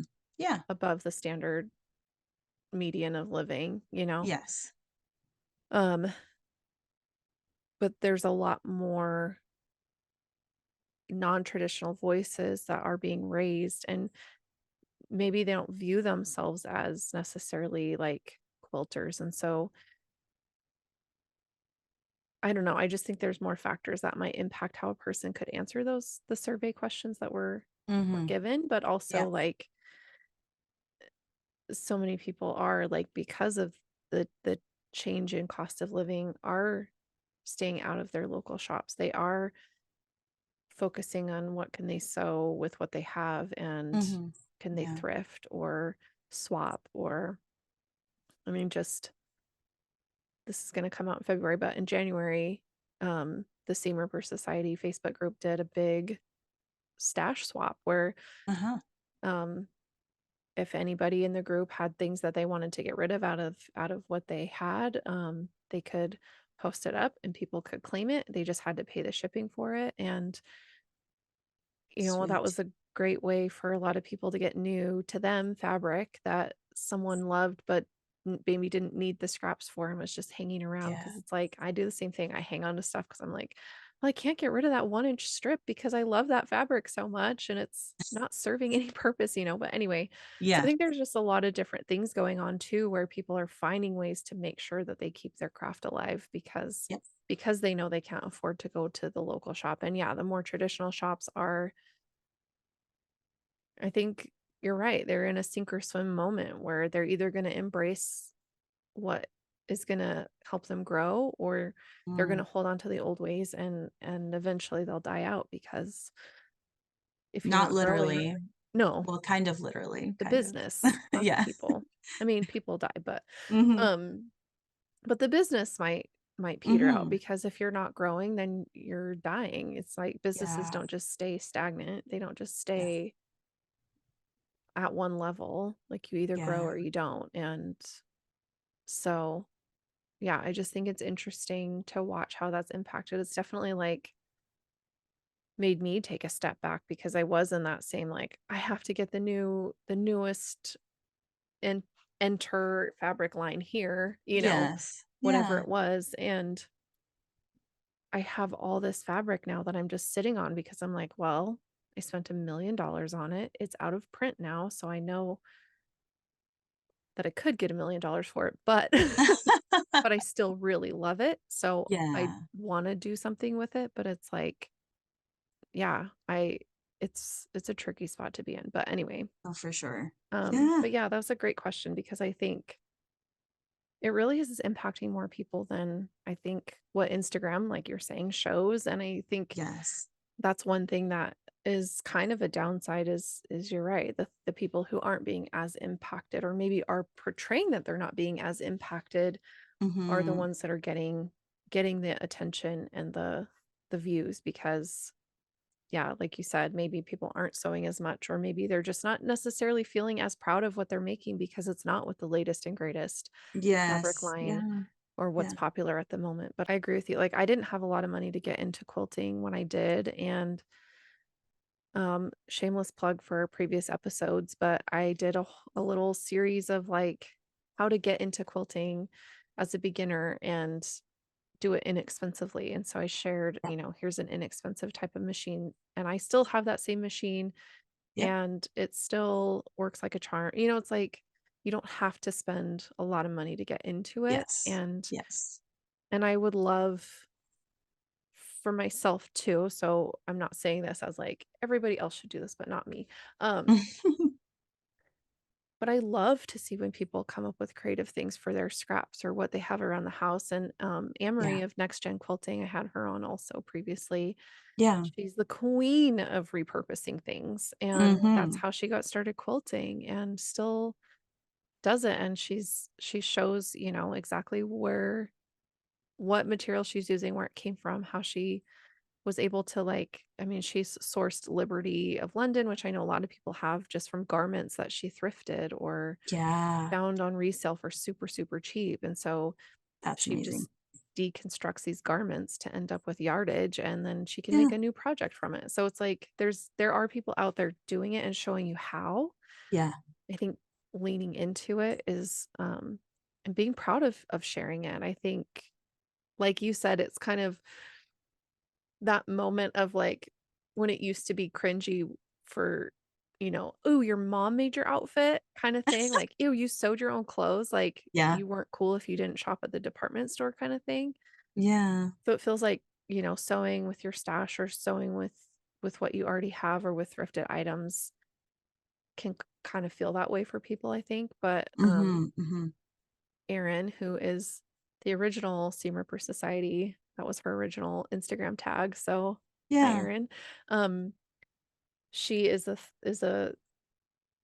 thrifty quilter as well. She thrifts a Yes. lot of her fabrics and sources them from secondhand shops or just from other means besides going to the quilt shop um Yeah. and so she does a lot of that sharing as well and she's proud of it and her makes her beautiful and you would never know if she wasn't like this right here was a men's shirt and this right here was, a different blanket and this right here was it's like you would never ever even question it. So Mhm. I think but sharing it brings it to light and I Yeah. think the more we can lift those voices, the better we're Oh, gonna for sure. be in building a more inclusive space, back to accessibility, like, Yep. this doesn't have to be like the rich popular kids club, you know? Mhm, It mhm. and it shouldn't just be that either, so, anyway. Yeah, yeah. Ah, geez. Okay. The second type of quilt shop I wanna talk about is Mm, not the long-term established traditional quilt shop. It's mhm, the next gen quilt shop. A lot of them are online. mhm, There are some brick and mortar ones. Cost of living is Man, it is that's what I see. That I think that's the most visible to us, at least on Instagram, is seeing our friends having to close up shop yeah, or having to completely switch directions in how they approach their business because of cost of living and man, it's hard. It's hard. I see a mhm, lot of shops, the ones that are surviving, they seem to have found a niche. And so mhm, instead of carrying like all the fabrics, yeah, they're like, "Hey, I'm only going to do art gallery mhm, and then this one line of solids," right? mhm, And then like they almost like they tailor that to their brand. So like the right, colors that they carry, the kits that they fill and stuff like that, it's all kind of like part of like a brand aesthetic. And yeah, if you love that aesthetic, you're going to be, kind of loyal to that company, which is a good approach. So I see yeah, that approach. I also see a lot of small business quilt shops like burnout on social media. It's really really sad to see, yeah, and I think as a community, um, we should be supporting our small businesses as much as possible. As yes, much as possible. I mean, because I mean, think about how much I have talked about this whole time about how your local quilt shop is your foot in the door. Like that mhm, is your entry point and like they're going to be the most loyal to you. They're the best contacts. They're your friends. I mean, mhm, the large corporations, everything else is just it's not personal, it's business. But your local right, quilt shop, it's personal. right, right, and and so I feel like it's a very symbiotic relationship. Like when a designer works with a quilt shop, both of them really benefit from that. It's a very mhm, symbiotic relationship, and so yeah, we as designers should be supporting our local quilt shops as much as possible. yes, yes, yes, I think another reason why they are suffering a little bit is because the large mega corporations are growing within the quilting community. So you can now mhm, get Liberty at Joann's. You know what I mean? yeah, You can now yeah, get fabric on Amazon. right, And and right, so which is kind of great for that first uh group that we were talking about where the cost of living is impacting them. They can now get supplies for cheaper yes, on, online or whatever, right, but it's ultimately harming that local quilt shop, right? So it's I mean it pros and cons, pros and mhm, cons. yeah, Um, but again, like the downside of the large corporation thing is that like the quality is going to be unreliable. Their products, what they offer, is going to shift with demand, and so like you might be able to order something from them, and then a year later, when you want to restock, they're not going to even have it anymore right, because they don't even offer that anymore. yeah, Um, and then, like I said, I think it's overall not necessarily healthy for community relationships. mhm, Um, but anyway, so yeah, yeah, yeah, for sure. Yeah, it's hard to tell somebody not to buy something on Amazon when they can get it for so much cheaper than if they went to their local quilt shop, but at the same time, it's like I'm always saying, like, "Shop your local quilt shop," like, "I'm with you, you gotta go build your relationships there." It's like, that is a starting point, that is where you get your foot in the door, and that's where when you make relationships, people remember your name and they know to talk about you. It's like yeah, that's where you can start building your community of people who have your back and wanna support your side of the business too, right? hmm So, for it's sure. it's just such an interesting time we're in, and it's that balance because it's like we can't do everything that would be necessary to like stop big corporations and also shop local and you know like Yeah. all the things. It's just like not one person can save the world from climate change. Like, but if we all do Yeah. something small, then it helps the overall impact, right? So I feel like it's kind of the same here. It's like when you can support your local shops, please do. If you Yep. can't, like, then do what you have to do. If this Yeah. is your creative outlet, if this is what you love to do, then rip up old shirts that you haven't worn in 2 years. Because if I have some in my closet, I know you do too. It's like Mhm. experiment with different fabrics just because you can. And, Yeah. you know, it's there's no rules and there's no limit. And I think that's where what comes from kind of the super curated Instagrams and the more traditional quilt shops is this idea that there's certain rules that have to be followed or you're not a quilter. Mm. Mhm. And but yeah, with financial crisis on the brink, like it's Yeah. and cost of living, not caring whether your state's minimum wage can even cover the rent, the lowest Yeah. rent of an apartment, like Yeah. of course, quilting is gonna be on the very back burner for some people, but there are ways to make it happen if it's something that you truly love and it is your outlet of choice. Mhm. You're a Yeah. serial hobbyist, then good for you. Pick up something that doesn't cost anything, It's Yeah. like, do what you gotta do to keep making, Yeah. but anyway, Yeah. yeah. It feels so funny to be talking about quilting in conjunction with the cost of living because it seems so Yeah, frivolous, right? it The act does. of oh, but like you said, like it is your preferred out, and it is so my preferred outlet. Like it is Mhm, such medicine for me, you know? mhm, So mhm. and so when I think of it that way, then I know can put some more importance on it and then Right. trying to find a way to do it. There's one more question before we get to the juicy one. Mhm. This one's actually about shipping. Mhm. Okay. So this one's from Julia, and you're gonna want to know Julia because she co-owns the Grace Company, like the Canadian branch, like so Oh. in Canada, the Grace Company, and her tag Mhm. or handle is JECAHOON 26. And her name's Julia. So, Okay.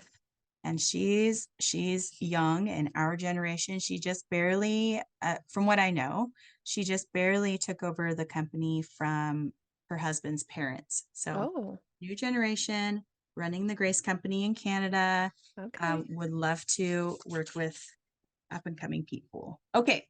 So her question was about shipping, small businesses versus mega corporations like Amazon. Mm, Customers are so out of touch. That's what she. yes. Yes. They are. Okay, Mhm.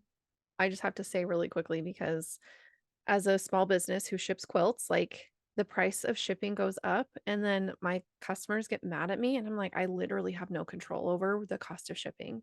Like I'm using Mhm. sources that make it less expensive, but like when the cost of of a stamp goes up like 20 cents, I Mhm. can't help you. Like Mhm. anyway, sorry. I just had to say that.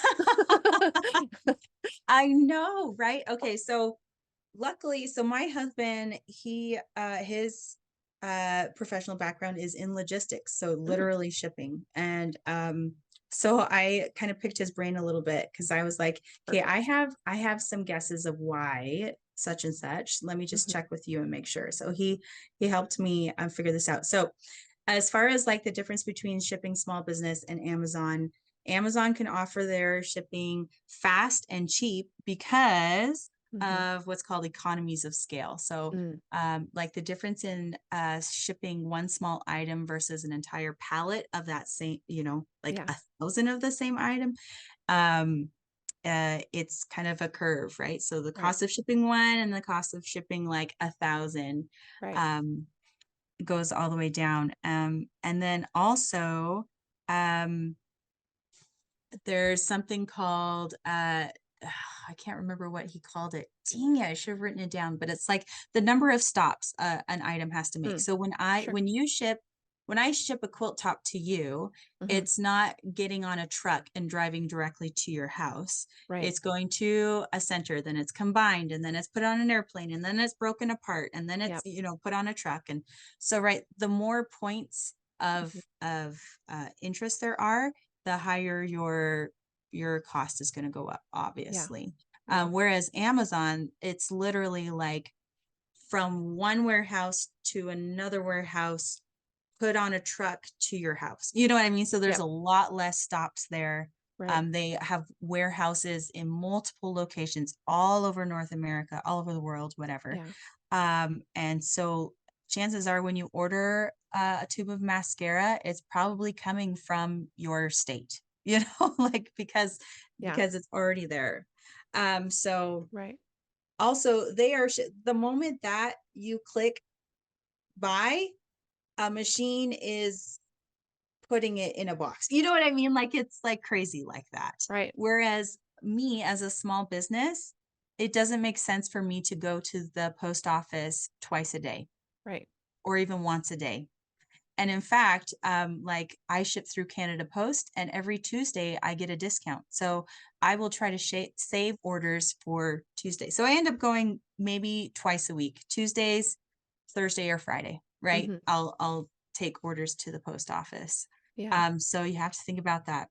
It takes a couple days for people to build up enough orders to make it worth their time Right. to do all that and go to the post office and blah blah blah. Yeah. Um, One thing I will say is that a majority of my customers are in the States and I'm in Canada. Mhm. Um, and so at the beginning, when I was selling printed patterns, I would, without fail, get at least one or two emails a week like, hey, do you know where my pattern is? And You're like, because I was sending them snail mail, mm. like Mhm. so it would cost like what, $3.50 or something like that to send a printed pattern in a nice rigid envelope Yeah. to but no tracking, obviously, for that. Mhm. And it would take like up to 2 weeks for it to get there. So I'd always get emails. Do you know where my pattern is? Do you know where my No, I have no tracking. You did not pay for tracking. Right. um, it usually takes about this long. I haven't lost a shipment yet. Just be Right. patient, blah, blah, blah.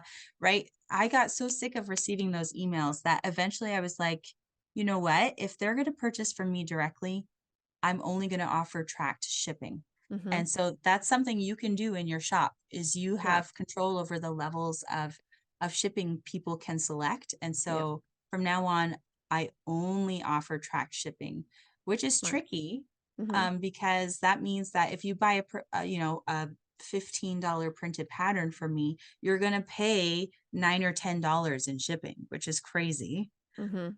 But it's going to be tracked and it's going to get there in 3 or 4 days, Mhm. so Yeah. pros and cons. But yeah, Yeah. that's what I have to say about shipping is be kind. Remember, we're trying to support our small businesses that with our dollars, but also with our patience. Yes. Yes. Yes, and I think that's it, is even, like, platforms like Etsy that offer discounted shipping to sellers and, Hmm. um, a smoother process, there's still hiccups, there's still we got an email from Etsy recently being like, "Hey, the price of postage is going up, so Mm, you will see that reflected in the cost of shipping on your items," and it's like and they really as a platform, they really try to force free shipping because 'cause they're trying to compete with Amazon and big companies that can offer free shipping on most of their items, mm, but it's not feasible. It's like, I cannot offer free shipping on a quilt that cost someone $2,000 yeah, for me to make yeah. and feel peace of mind about that because for one thing, I wanna know that I've got control over, like you said, the tracking and the type of post it is, and if I need to expedite it, Mhm.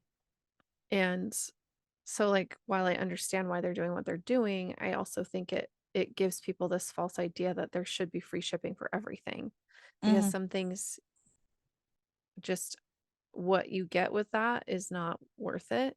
Like, Yep. you really wanna Yep. spend this much money on a custom-made item just to have it shipped normal, like, Yep. with Yep. no insurance, no it's like, Yeah. it's bananas, and I think Julie is right. People are kinda out of touch with that because if they only ever shop from, like, Amazon or places that Mhm. can offer that, they don't really realize Mhm. what it truly costs to ship things as a small business who aren't Yeah. shipping pallets and crates of things. We're Yes. just shipping you your one item. So, Exactly. Another thing, with large businesses is that they, they have the wiggle room to even offer free, like, for instance, on Amazon, free shipping on lots of different things.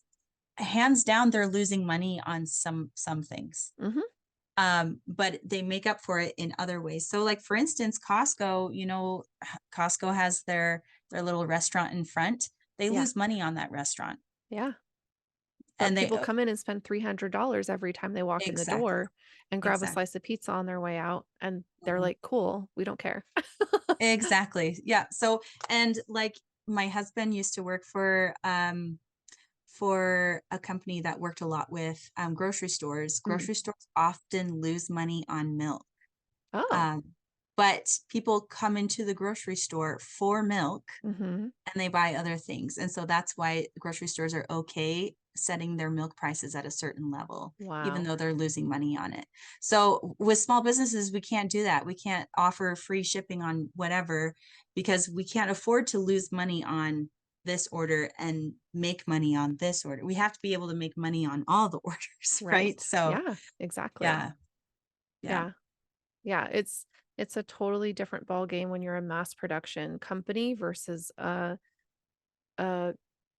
design house or a custom, it's like every single not every single thing because sometimes fabric goes out the door, but almost every single item that I send out the door is a custom unique piece. So it's like Mhm, I I don't have just like you said, there's not a lot of wiggle room for small businesses to be losing money on certain things mhm. because we're not mass producing and selling things that are big, huge money makers on top Yeah. of, the other little things. So, yeah, it's just an interesting perspective and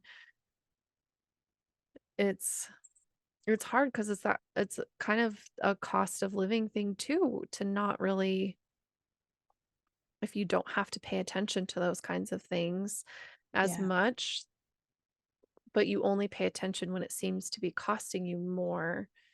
Mhm. It's like I don't know. Maybe you don't think about it as much when you don't have to, or I almost feel like the people who,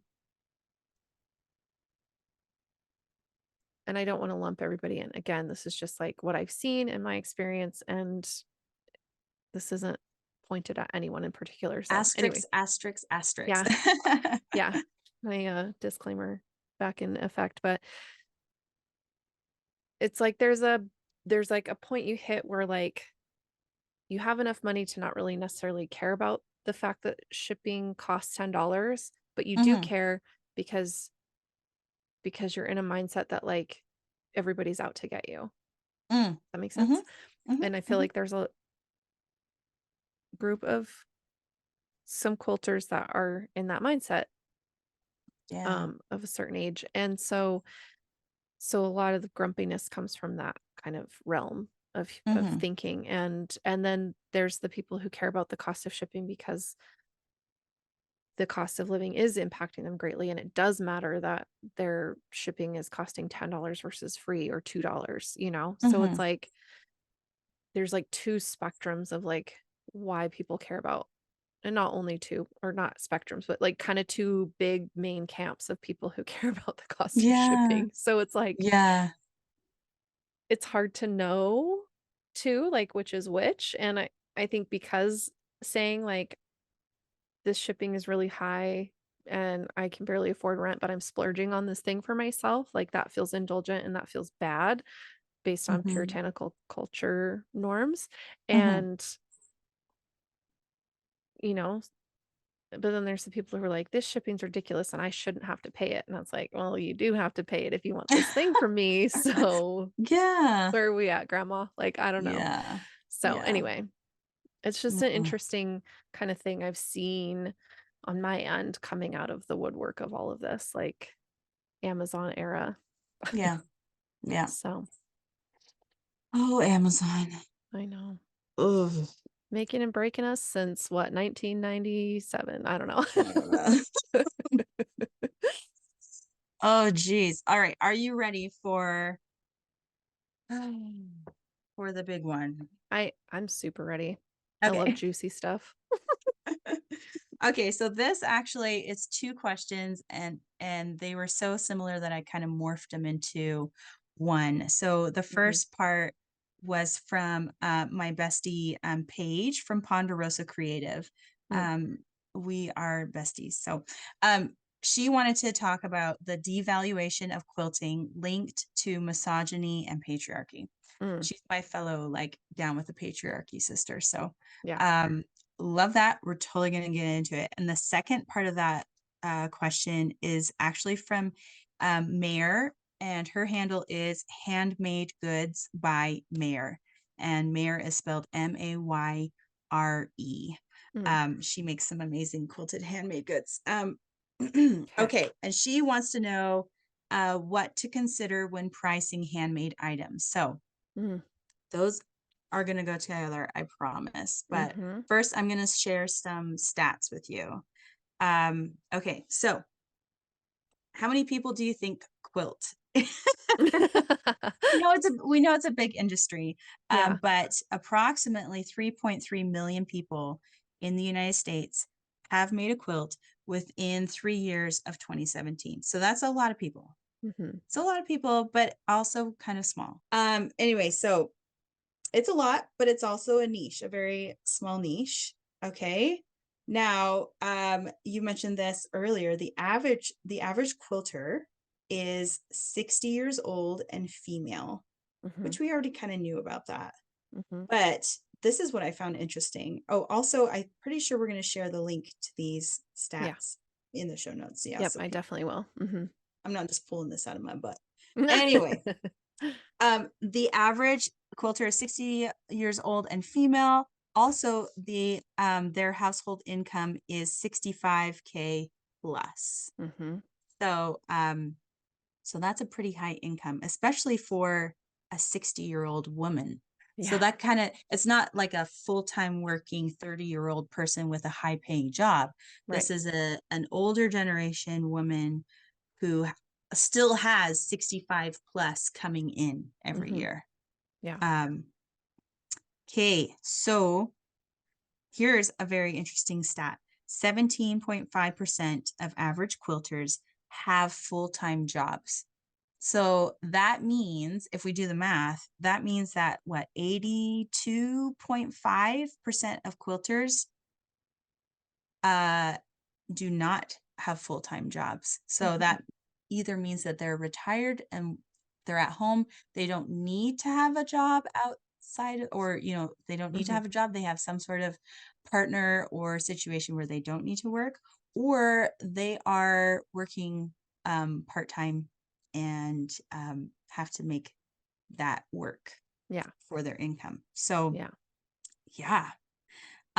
But 22% of quilters earn their primary income from quilting. Like that blew my mind. I thought it was going to be less than that. Wow. 22% of all quilters Mhm. earn their primary income from quilting. That's where I'm in that. Yeah, I am too. I am That's too. crazy. Hmm. That's a big percentage. Like, it's bigger than I thought it would be for sure too. Like,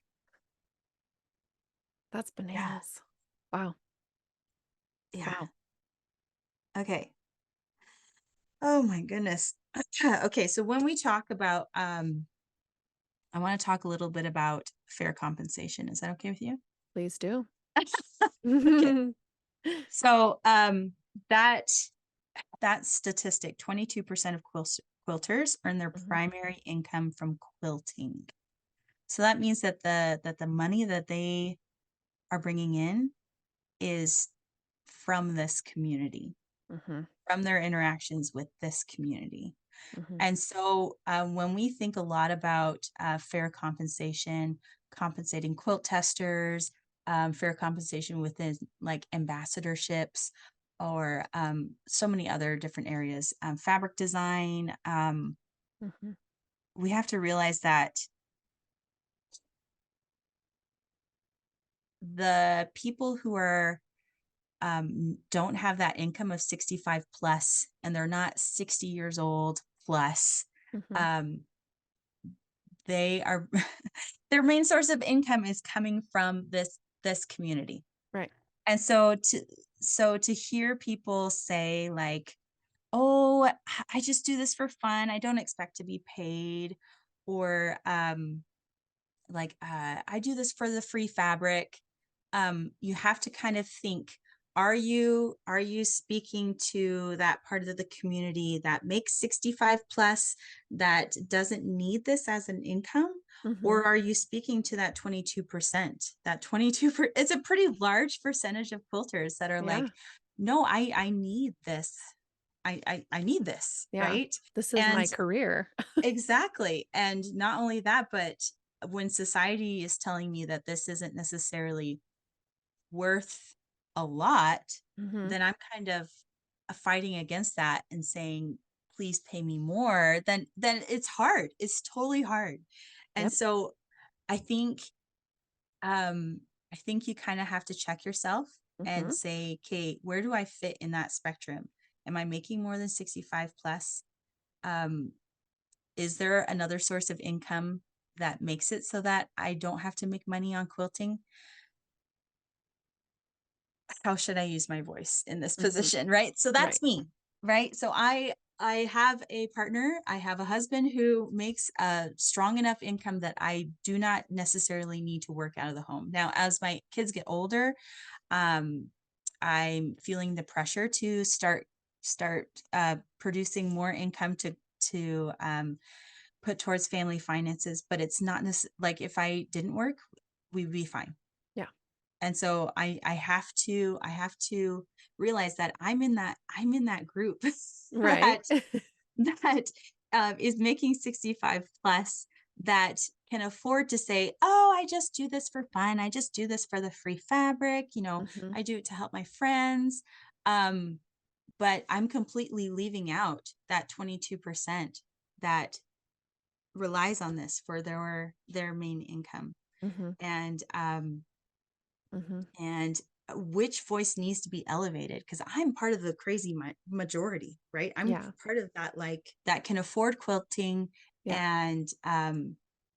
and doesn't even bat an eye, like I can do this for fun if Mhm. I wanted. Yeah, But does my voice need to be elevated, or does this voice need to be elevated over here? The yeah. ones that are trying to make a full-time income out of this, that are not as privileged, Yeah. and that definitely there's so much potential there. Right. So much potential. Like we talked at the beginning about how quilters can be um so close-minded, that you can get close-minded because you're only exposing yourself to traditional blocks, or Yeah. what, you know what I mean? and Mhm. and it You're in your it bubble. yeah, it Mhm, puts you in a bubble, and therefore your level of creativity is low. mhm. Yeah. We have to think about like bursting that bubble and elevating voices that uh, have yeah ha- Right. don't feel like they have a place here. But Right. yeah. Oh jeez. I know. I know. Oy, Like, this yeah. is so loaded, but also so important to talk about because I think even in that majority demographic of like the 60 plus making 65 plus K a year, Yeah, whether yeah, they're doing it themselves or that's their household income, yeah, because they have a partner, a spouse that is bringing that money in and the money they make from quilting, if they make money from quilting, doesn't matter to them. yeah. Like, I can kind of understand where, like, because they're the majority of the people in the quilting industry and the quilters making the quilts, like, I can understand why they might feel threatened and get grouchy about people like you and me who are questioning that. Oh, yeah. Yeah. And I I don't wanna make anybody feel bad for their approach to their business, no, right? no. I mean And I don't think that either one of us is out to do that. I just think, like, but because those people are in their bubble, and I think for them, maybe the life they lived is, or that and that they are living is a way, in a way it pushed the mold in some way, right? And so they feel mhm, like mhm, being lumped into a certain category is discounting that they worked really hard at whatever, if they had a career, if they had a job path, if they're retired now, like, it's like, yeah, great, but, like, if you are also still getting in the way of younger generations changing things to keep making it even better, building on the work that you did in your yeah, generation, like, you're not any better. And so, yeah, I think we kinda mentioned behind the scenes as we were discussing, like, what we were gonna be talking about today, um, like, that patriarchy and that kind of misogyny of looking at quilting as a business is just mhm, so baked in that we even fight against ourselves as women in business. mhm, mhm, And I yeah, know it's not like news or new to anybody, hopefully, because it's pretty widely shared out there and known out there that it's like women are pitted against each other so often. And if it has not escaped the quilting world, it has not escaped any space where women, you know, meet mhm, or take up space. It's like we're taught to view each other as competition and as like a threat. And until we start questioning that and questioning why we're viewing ourselves as an enemy, like mhm, mhm, we can't even start to dismantle it or make it better. So, yeah, yeah. anyway.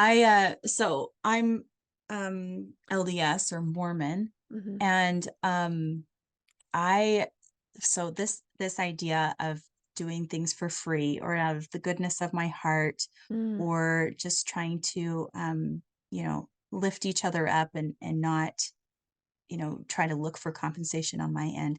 It's really baked into my religion as mhm. well. I mean, we even Yep. promise to like devote all of our time and talents to the church. so Charity. Yeah. so I think as women, Mhm. especially, we're like, I can do that for free. I will do that out of the goodness of my heart.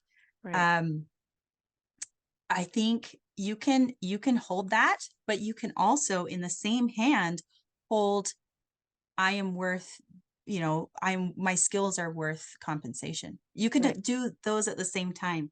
I think oftentimes it's like one or the other and it's not. So, okay, Right. so I actually have, I want to read directly from an article, and this is from like Stanford University, Mm. Mhm. uh, a study that was done there. Okay, so everyone knows that on average, women earn less than men for the same work.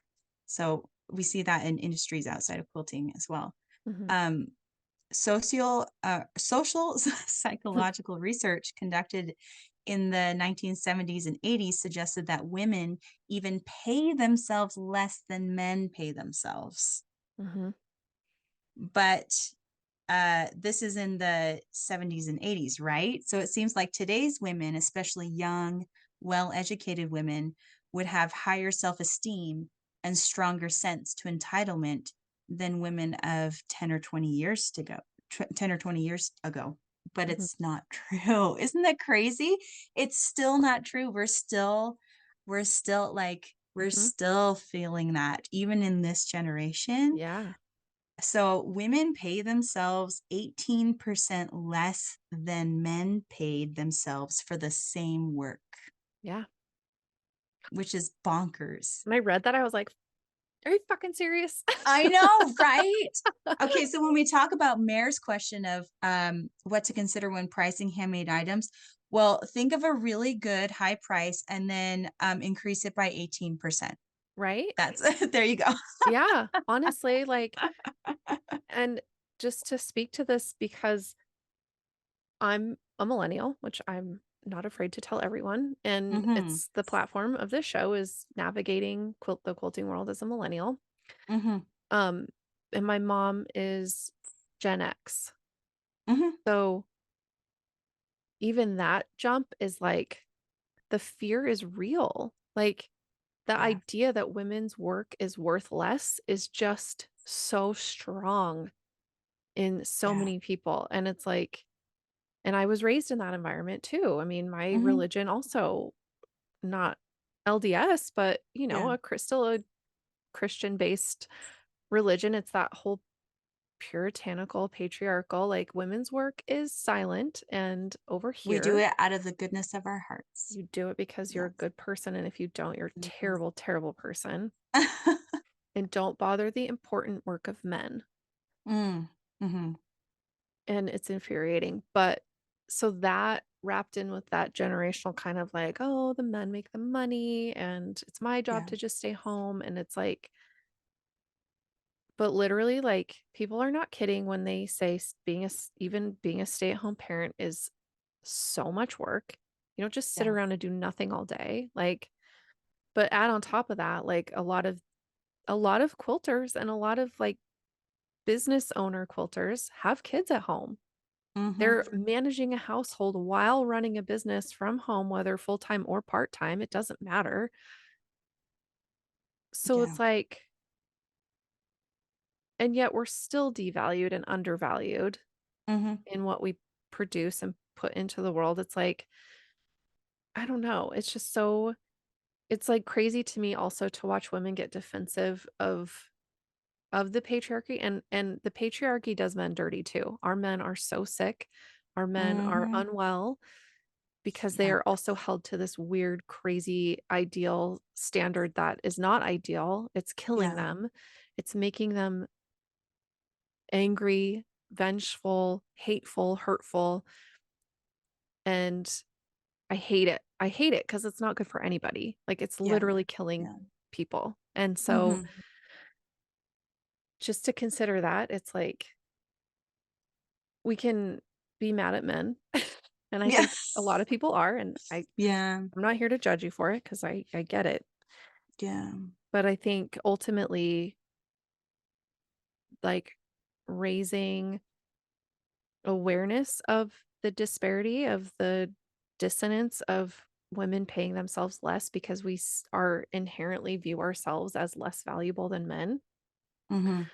Um, there has to be like a compassionate approach, I think, because Yeah. not only are men held to a ridiculous standard that isn't realistic, so are women. And so when we just get mad at men about it, it doesn't change it. It just pushes Mhm. them further away from wanting to understand how things can be better.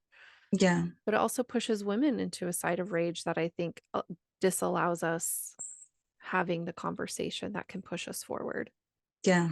So, Yeah. like, and I don't want anybody to think I'm in any way dismissing terrible behavior because women are held accountable for men's bad behavior all the time, and it is fucked up. So please know that that is my official stance.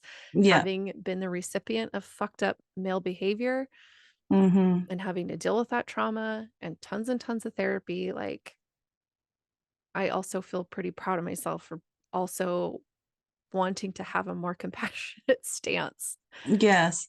Yeah. But it doesn't change that we still undervalue ourselves. Yep. Oh, totally. Totally. See, a tangent. I told you tangents. Okay. Anyway. Yeah, so it's us undervaluing ourselves, and it's also the patriarchal system that devalues women's work. Like, I was watching the other day a documentary on Netflix. I can't remember what it's called, but it's got President Obama in it, and he kinda spotlights, the working class. Mm, He, like, interviews different people who are in different jobs at different mm, levels, so he shared a stat, like, So a custodian, which is primarily a male dominated industry, Mhm. um, can make like about $12 an hour or something like this. And I'm paraphrasing for sure. Sure.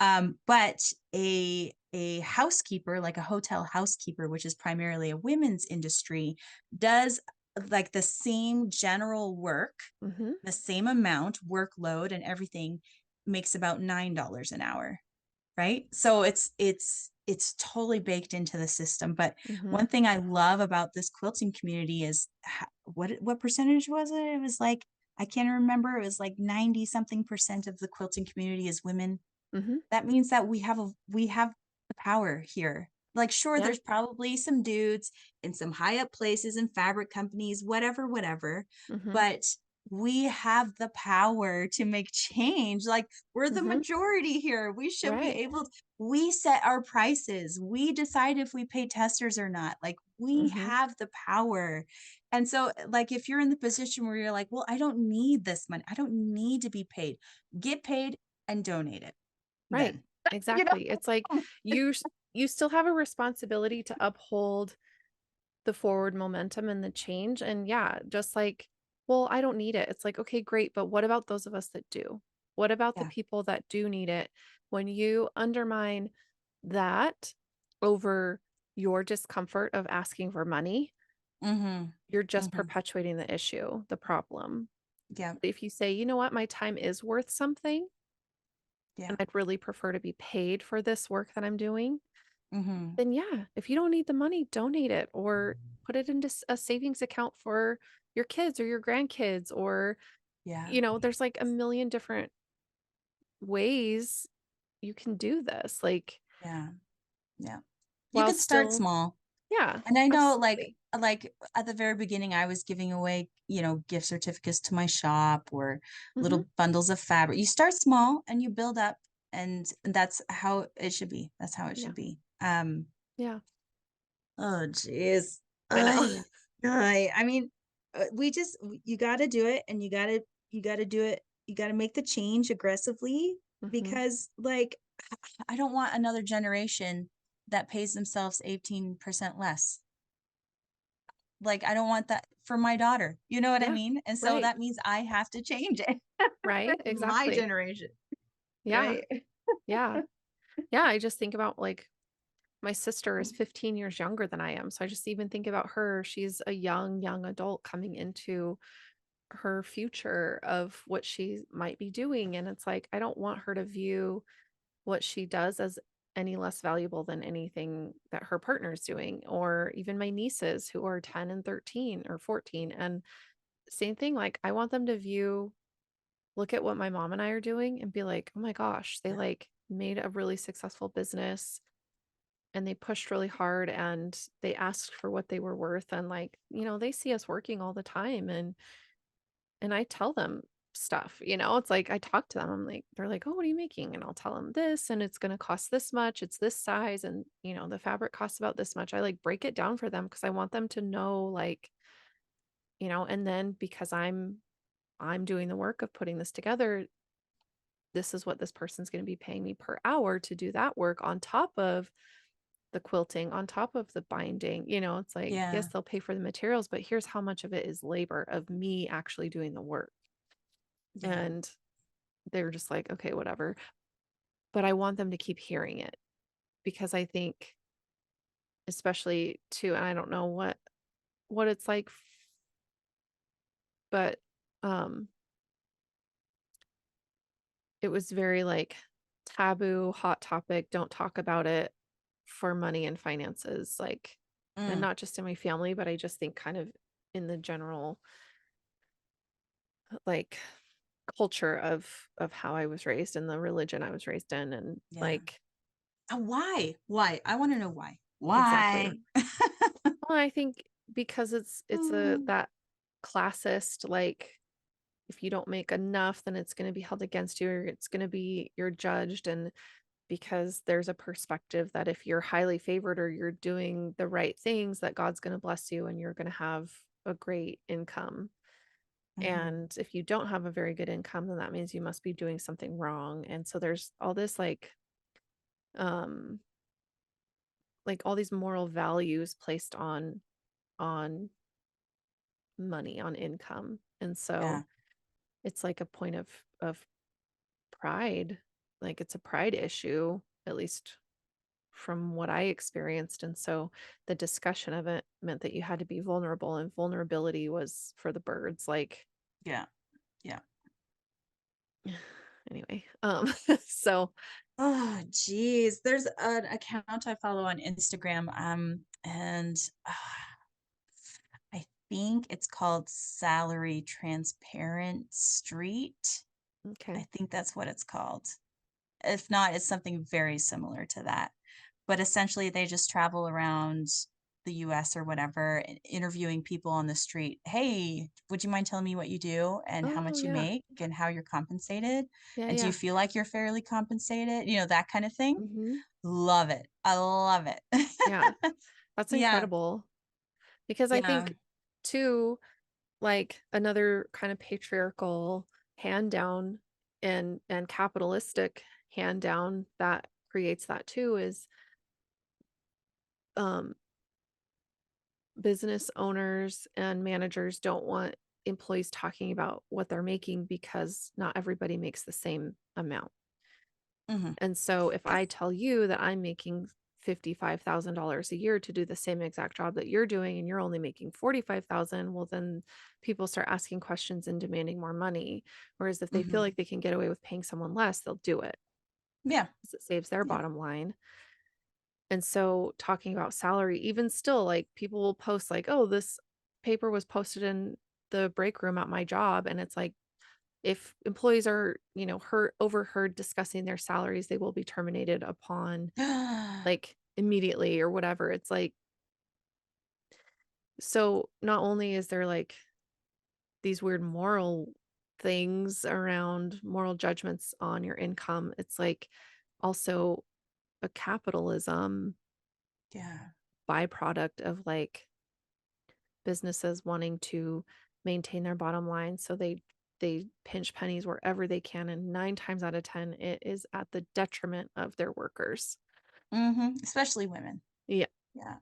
which Yeah. is where that 18% comes in, because we go get jobs and we make a certain amount of money not really knowing what other people make, and so we just Yeah. assume that that's like the norm. And so then because we make 84 cents or whatever it is to the dollar that Mhm. men make, then of course we're going to think that our work is worth 18% less than a man's work. Yeah. Stupid as fuck. It just like makes me so mad because even like, and coming from the teaching profession, it's the same. Like the work Mm. is not compensated fairly. If I got paid for all the hours I worked, I would not have had any issues paying my student loans, Mhm. paying for a working vehicle to drive me to and from my job.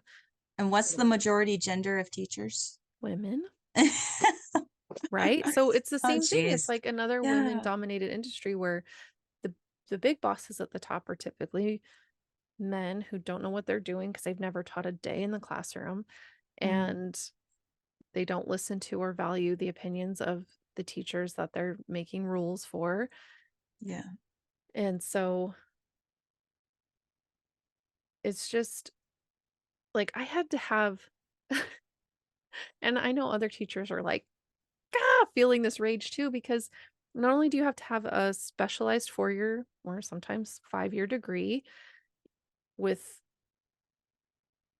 essentially internship, but student teaching. So you have to Mhm. get that and you have to pass that and you have to do well and have really good marks and recommendations. And um but on top of that, while you're in the workforce, you have to take continuing education, which you Mhm. have to pay for out of your pocket and Mm. is required of you to be able to continue to recertify.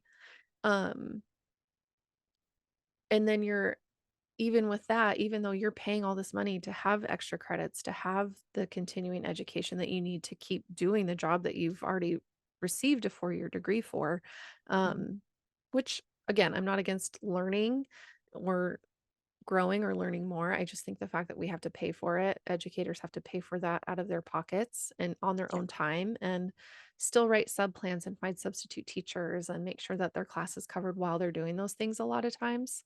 Yeah. Um, and still like maybe get a $1,000 a year raise for having that extra boost in, oh, you now you have this many credits and you've got this much longevity and max out at when you can be the most highly educated and have the most years of longevity, like when you reach that bottom right corner of the pay scale, you're done, Yeah. which is like Oh. on average about I think $55,000. Mm. And I was just like, this is fucking ridiculous. Like Yeah. it's just crazy to me like and because it's a women's profession, you are questioned so much. Like I have like, I'm still to this day I've been out of it for 2.5 years now, and I'm still to this day just, like, sometimes stops me in my tracks, the questions I would get, or Mm. the things that parents would assume, or people who had no idea who I was, or, they just knew I was a teacher, and the things they would say to me, I was like, "Are you out of your goddamn mind?" Like, I'm a professional. Like, I Yeah. have a professional degree. You cannot just walk in this building and do what I do without a high level of education. Yeah. And And an so even higher level of patience. exactly. Oh. Oh my god. Yeah. So so I can see where people might go, "Oh, well, you don't have to have any sort of training or degree to be a quilter or an Mm. art, you don't even have to have official training to be an artist, like, Mhm. Mhm. or to call yourself one." Um, so I could see where people might be like, "Well, you don't have the degree I have, but I have a degree and I was still making or being undervalued and paid very low Yep. for the specialized work I was doing." So, Yeah. uh, all that to say, like, it's not about necessarily the education aspect of it or Yeah. the Yeah. credentials behind your name because I know a lot of people who've got credentials and they should not be doing what they're doing. It's like, Mhm. Yeah. "Are you sure you should be a doctor?" Um, I shouldn't say a lot of people because I don't want people to think I've got shady doctors out there that I know. I don't. But anyway, um, it doesn't mean that your work is worth any less. Oh, absolutely. And it There was doesn't another mean stat oh, sorry. Sorry, there was No, another stat that was like 70% of American quilters have been quilting for over 20 years. I saw Okay, that. so what's the fact the saying that it's like to become a master at something you have to do it for like 10,000 hours or something. Mhm, So they're mhm. masters. Yeah, They're master craftsmen right. or craftswomen or whatever, Yeah, right? Like, come on. Pay right? them. Yeah. Yeah, and it's like when this is what you're devoted to and this is what you spend your time doing and you've honed your craft and you've honed your skills and you're good at what you do and you find value in what you do and that's how you choose to make your money, which I think this is like a unique millennial kind of issue, which is now going to Gen Z. Like, we were simultaneously raised in homes where women's roles were more traditional while Mhm. also being raised with girl power and boss babe and Hmm. you do you boo. And so it's like exhausting for one because it's like you've got a foot in both worlds. Yep. That's the whole like that's the monologue at the end of Barbie Mm, for yep. that girl's like, Yeah, "We it's have to do impossible both." to be a Yeah. woman. Yeah, Yeah. because you have to be pretty but not too pretty. You have to be smart but not too smart. You have to be funny but not too fun. It's like I Mhm. literally just saw that monologue, like, I just saw it earlier, on Instagram because they had put, like, the text of the script up while America Ferrera was saying it in the movie, Mhm. and so I was, like, Mhm. reading through it, and I was like, it made me sob. Like, I saw that movie 3 Mhm. times in the theater, and I Yeah. sobbed every single time Yeah. because we're, as women, put into this impossible role of Mhm. having to fulfill everyone's fantasy of what we're supposed to be while ignoring ourselves. And I think undervaluing in what we do is just part of that. We betray ourselves every day. Every Yeah. time Yeah. you accept less for what you do because you don't feel like you should accept more, you betray yourself. You betray the next generation of women. And not in like a backstabby, you're a terrible person kind of way, but it's like Yeah. those little self betrayals add up. Those Mm. like little digs at your own self add up. And it's like, it's it's crazy. Like the things I've done or like said yes to just because I felt like I had to, I'm just like, I can't even imagine it now. You know, it takes a lot of self-awareness, but Yeah. also not just like from an outsider view of like, okay, I'm aware of things I do now, but I don't have any idea how to break those patterns. Like, Oh, yeah. I mean, don't get me It's wrong, hard. it's really hard. It's taken a lot of therapy for me and I still struggle. It's Yeah. like when it's so baked in. So I feel like this is just such an uphill battle at the moment, but I think again, like I was telling you, the more voice we give to this topic and find ways where we can show self-compassion and compassion to others while still saying yes, and we need to keep moving forward. Mhm. Like that's that's the important work right there, I think, in and the responsibility of having a business as a woman right now. Yeah. Like being a space for that voice and being an advocate for that voice so that we can keep pushing things forward. Yeah. Exactly. So, Yeah. Oh, geez. And I don't want to come off as someone who has got this system down perfect because I do not. Do I pay my testers like a hourly living wage? No, absolutely. Like I can't do that. sure. Right. But I am compensating them both in gift cards and fabric, but also cash, like straight up cash. And I think Mhm. that's a step in the right direction. Yeah. I also think like so I feel like I've gotten that, like I feel comfortable doing that. But as far as like from the other direction, from the bottom looking up, like I have not learned to advocate for myself and say these are my rates. You Mhm. know what I mean? Like, oh, ooh, it Yeah. still feels weird as a female to do that, Yeah. to like if somebody approaches, like say like a magazine approached me and say, "Hey, we want to feature your picture here or whatever." This happened to me before. Mm. Um and I said, "Oh, sure, awesome, great." And not only did they not tell me when the issue was coming out, but there was no compensation whatsoever. Mhm. It was just all of a sudden there was a picture in a magazine that was my picture. You know what I mean? Right. And so I haven't gotten to the space where I advocate for myself and say, "Wonderful, here's my media packet which has a list of my rates and one time use photograph blah blah blah." You know what I mean? Like I don't Right. have that. Me Ah, neither. we need that. Yeah. Yeah. Well, and I think too, like, there's a balance too. There's times when like saying yes to doing something for free is absolutely appropriate and it's up to your own Mhm. discretion. But I think too, and I think I brought this up in my last like solo episode I did kind of before Christmas, so in December. Um, just talking about that whole fair compensation idea is like you have to also be in your own corner. So just like you said, not advocating for yourself, like Mhm. if we're going to make any headway, we can't expect other people to also to be doing all the work for us. Like you also have to be able to say I'm not going to Yeah. do that because you're not going to be able to compensate me. And there's no hard feelings. It's not a judgment. Some people aren't in the space to cover your costs or your fees, and that's okay. But I think the more we start demanding those things, the easier it will become for us to say, no, thank you, but you know, I appreciate the thought. Yeah. And sometimes the exposure is worth it, and sometimes just the exposure isn't worth it. It's not Oh enough. yeah. Oh yeah, for sure. So The I hard think thing is like being your own advocate is so hard. Mhm. It's kind of like the idea of thinking yourself out of a mental illness. Mhm. It's like it's kind Right? of impossible.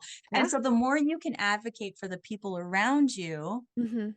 the better, because it's so hard to fix, fix something that's internalized within Right. yourself. But Right. if the other people around you are advocating for you, it's you have so much more support. So that goes back to like, even if you don't need to be paid, advocate for it. Right. Right. Because you're not just helping, it's not just about helping yourself, but it's about helping the larger community and Yeah. making it more expected that people ask a fee for things. Like, Hmm.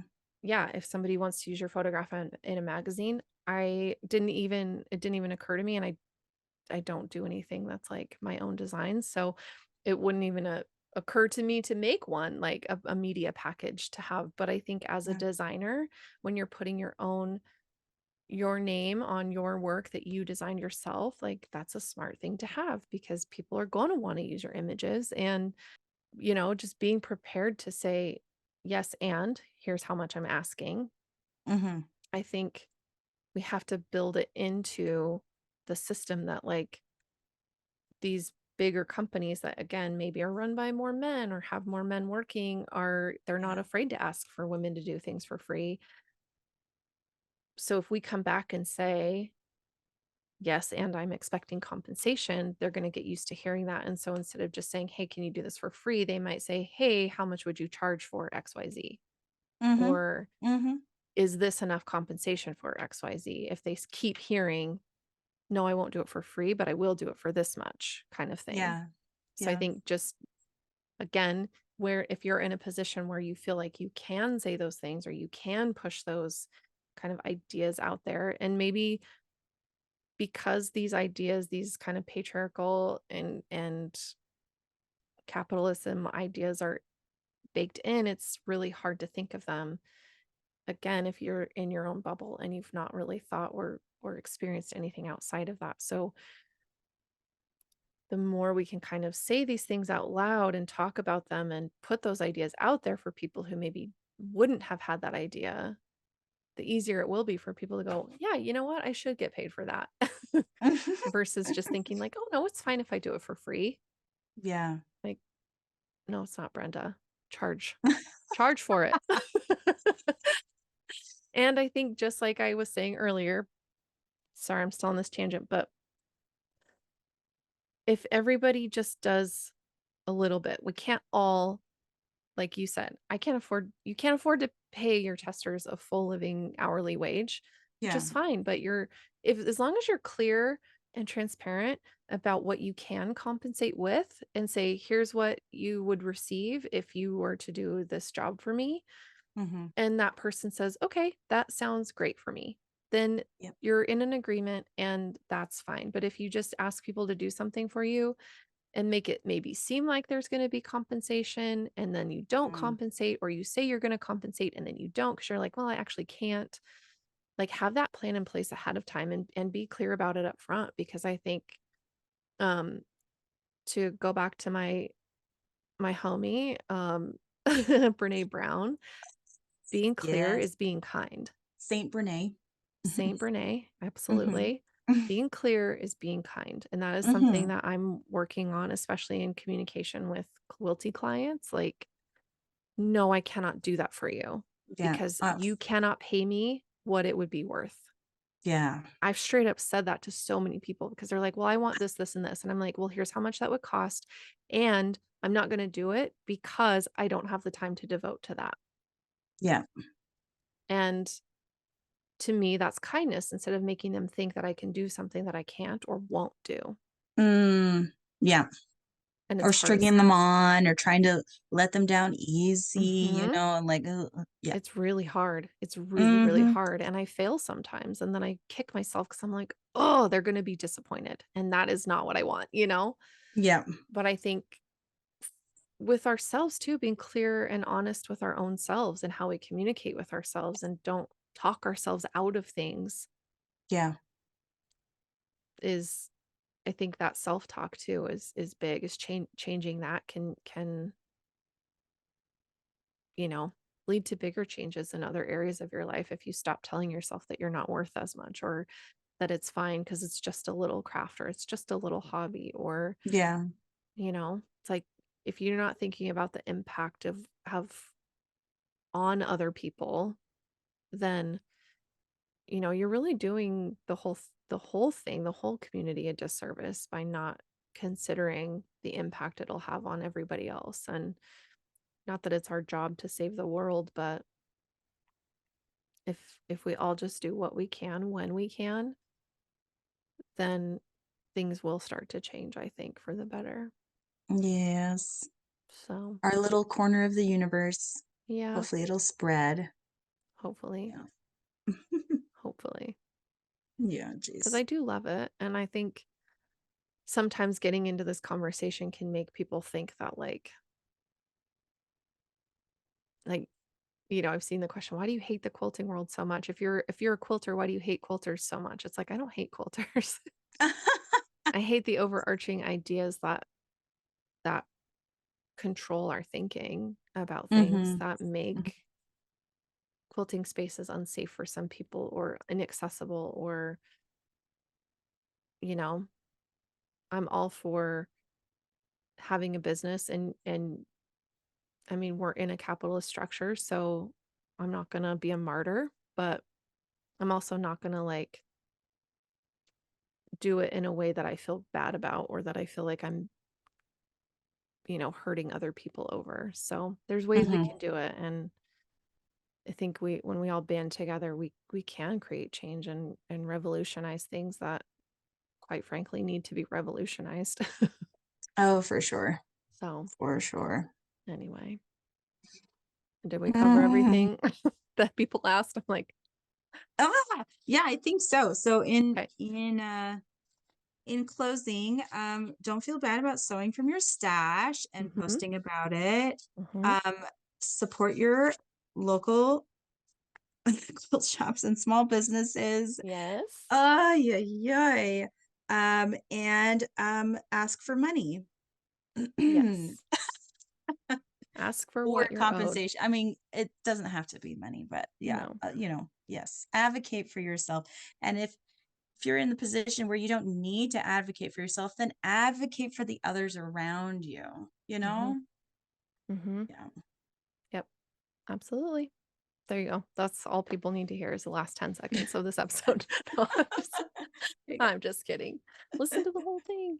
Um, well, gosh, thank you so much for your time. I know it's been kind of a long one, but I think these are important topics, and I really appreciate that you reached out to your followership to get some kind of things that people want to hear. Because I that's something I worry about. I'm like, do people even want to hear these episodes? Like, are people even interested in what's happening on the show? So I appreciate that because that's why I'm here is to be a platform for voices to be heard and for Oh ideas yeah. to be shared. So No, and I love it. Like I love the concept of this podcast, and I think you're executing it so well.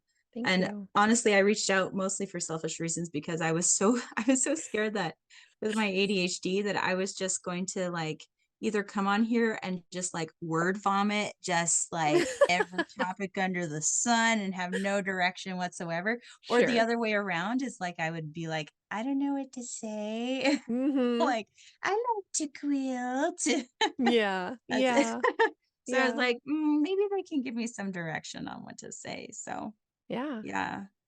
But No, thank I you love so that. much for having me. This is my first time and maybe even only time on a podcast. And so thank you Wow. for allowing me to use my voice. Yay. Yes, of course. And thank you for being willing to be on. And I loved that we had our little hometown connection and, just segue things into more, it's like you never know where things will lead you. And again, it's that put yourself out there, like build those community connections Hmm. and ask people questions. I think that's something I didn't really say. It's just like don't be afraid to reach out to people and ask them questions or just talk about things that you have in common if you see them sharing online or whatever. It's like Yeah.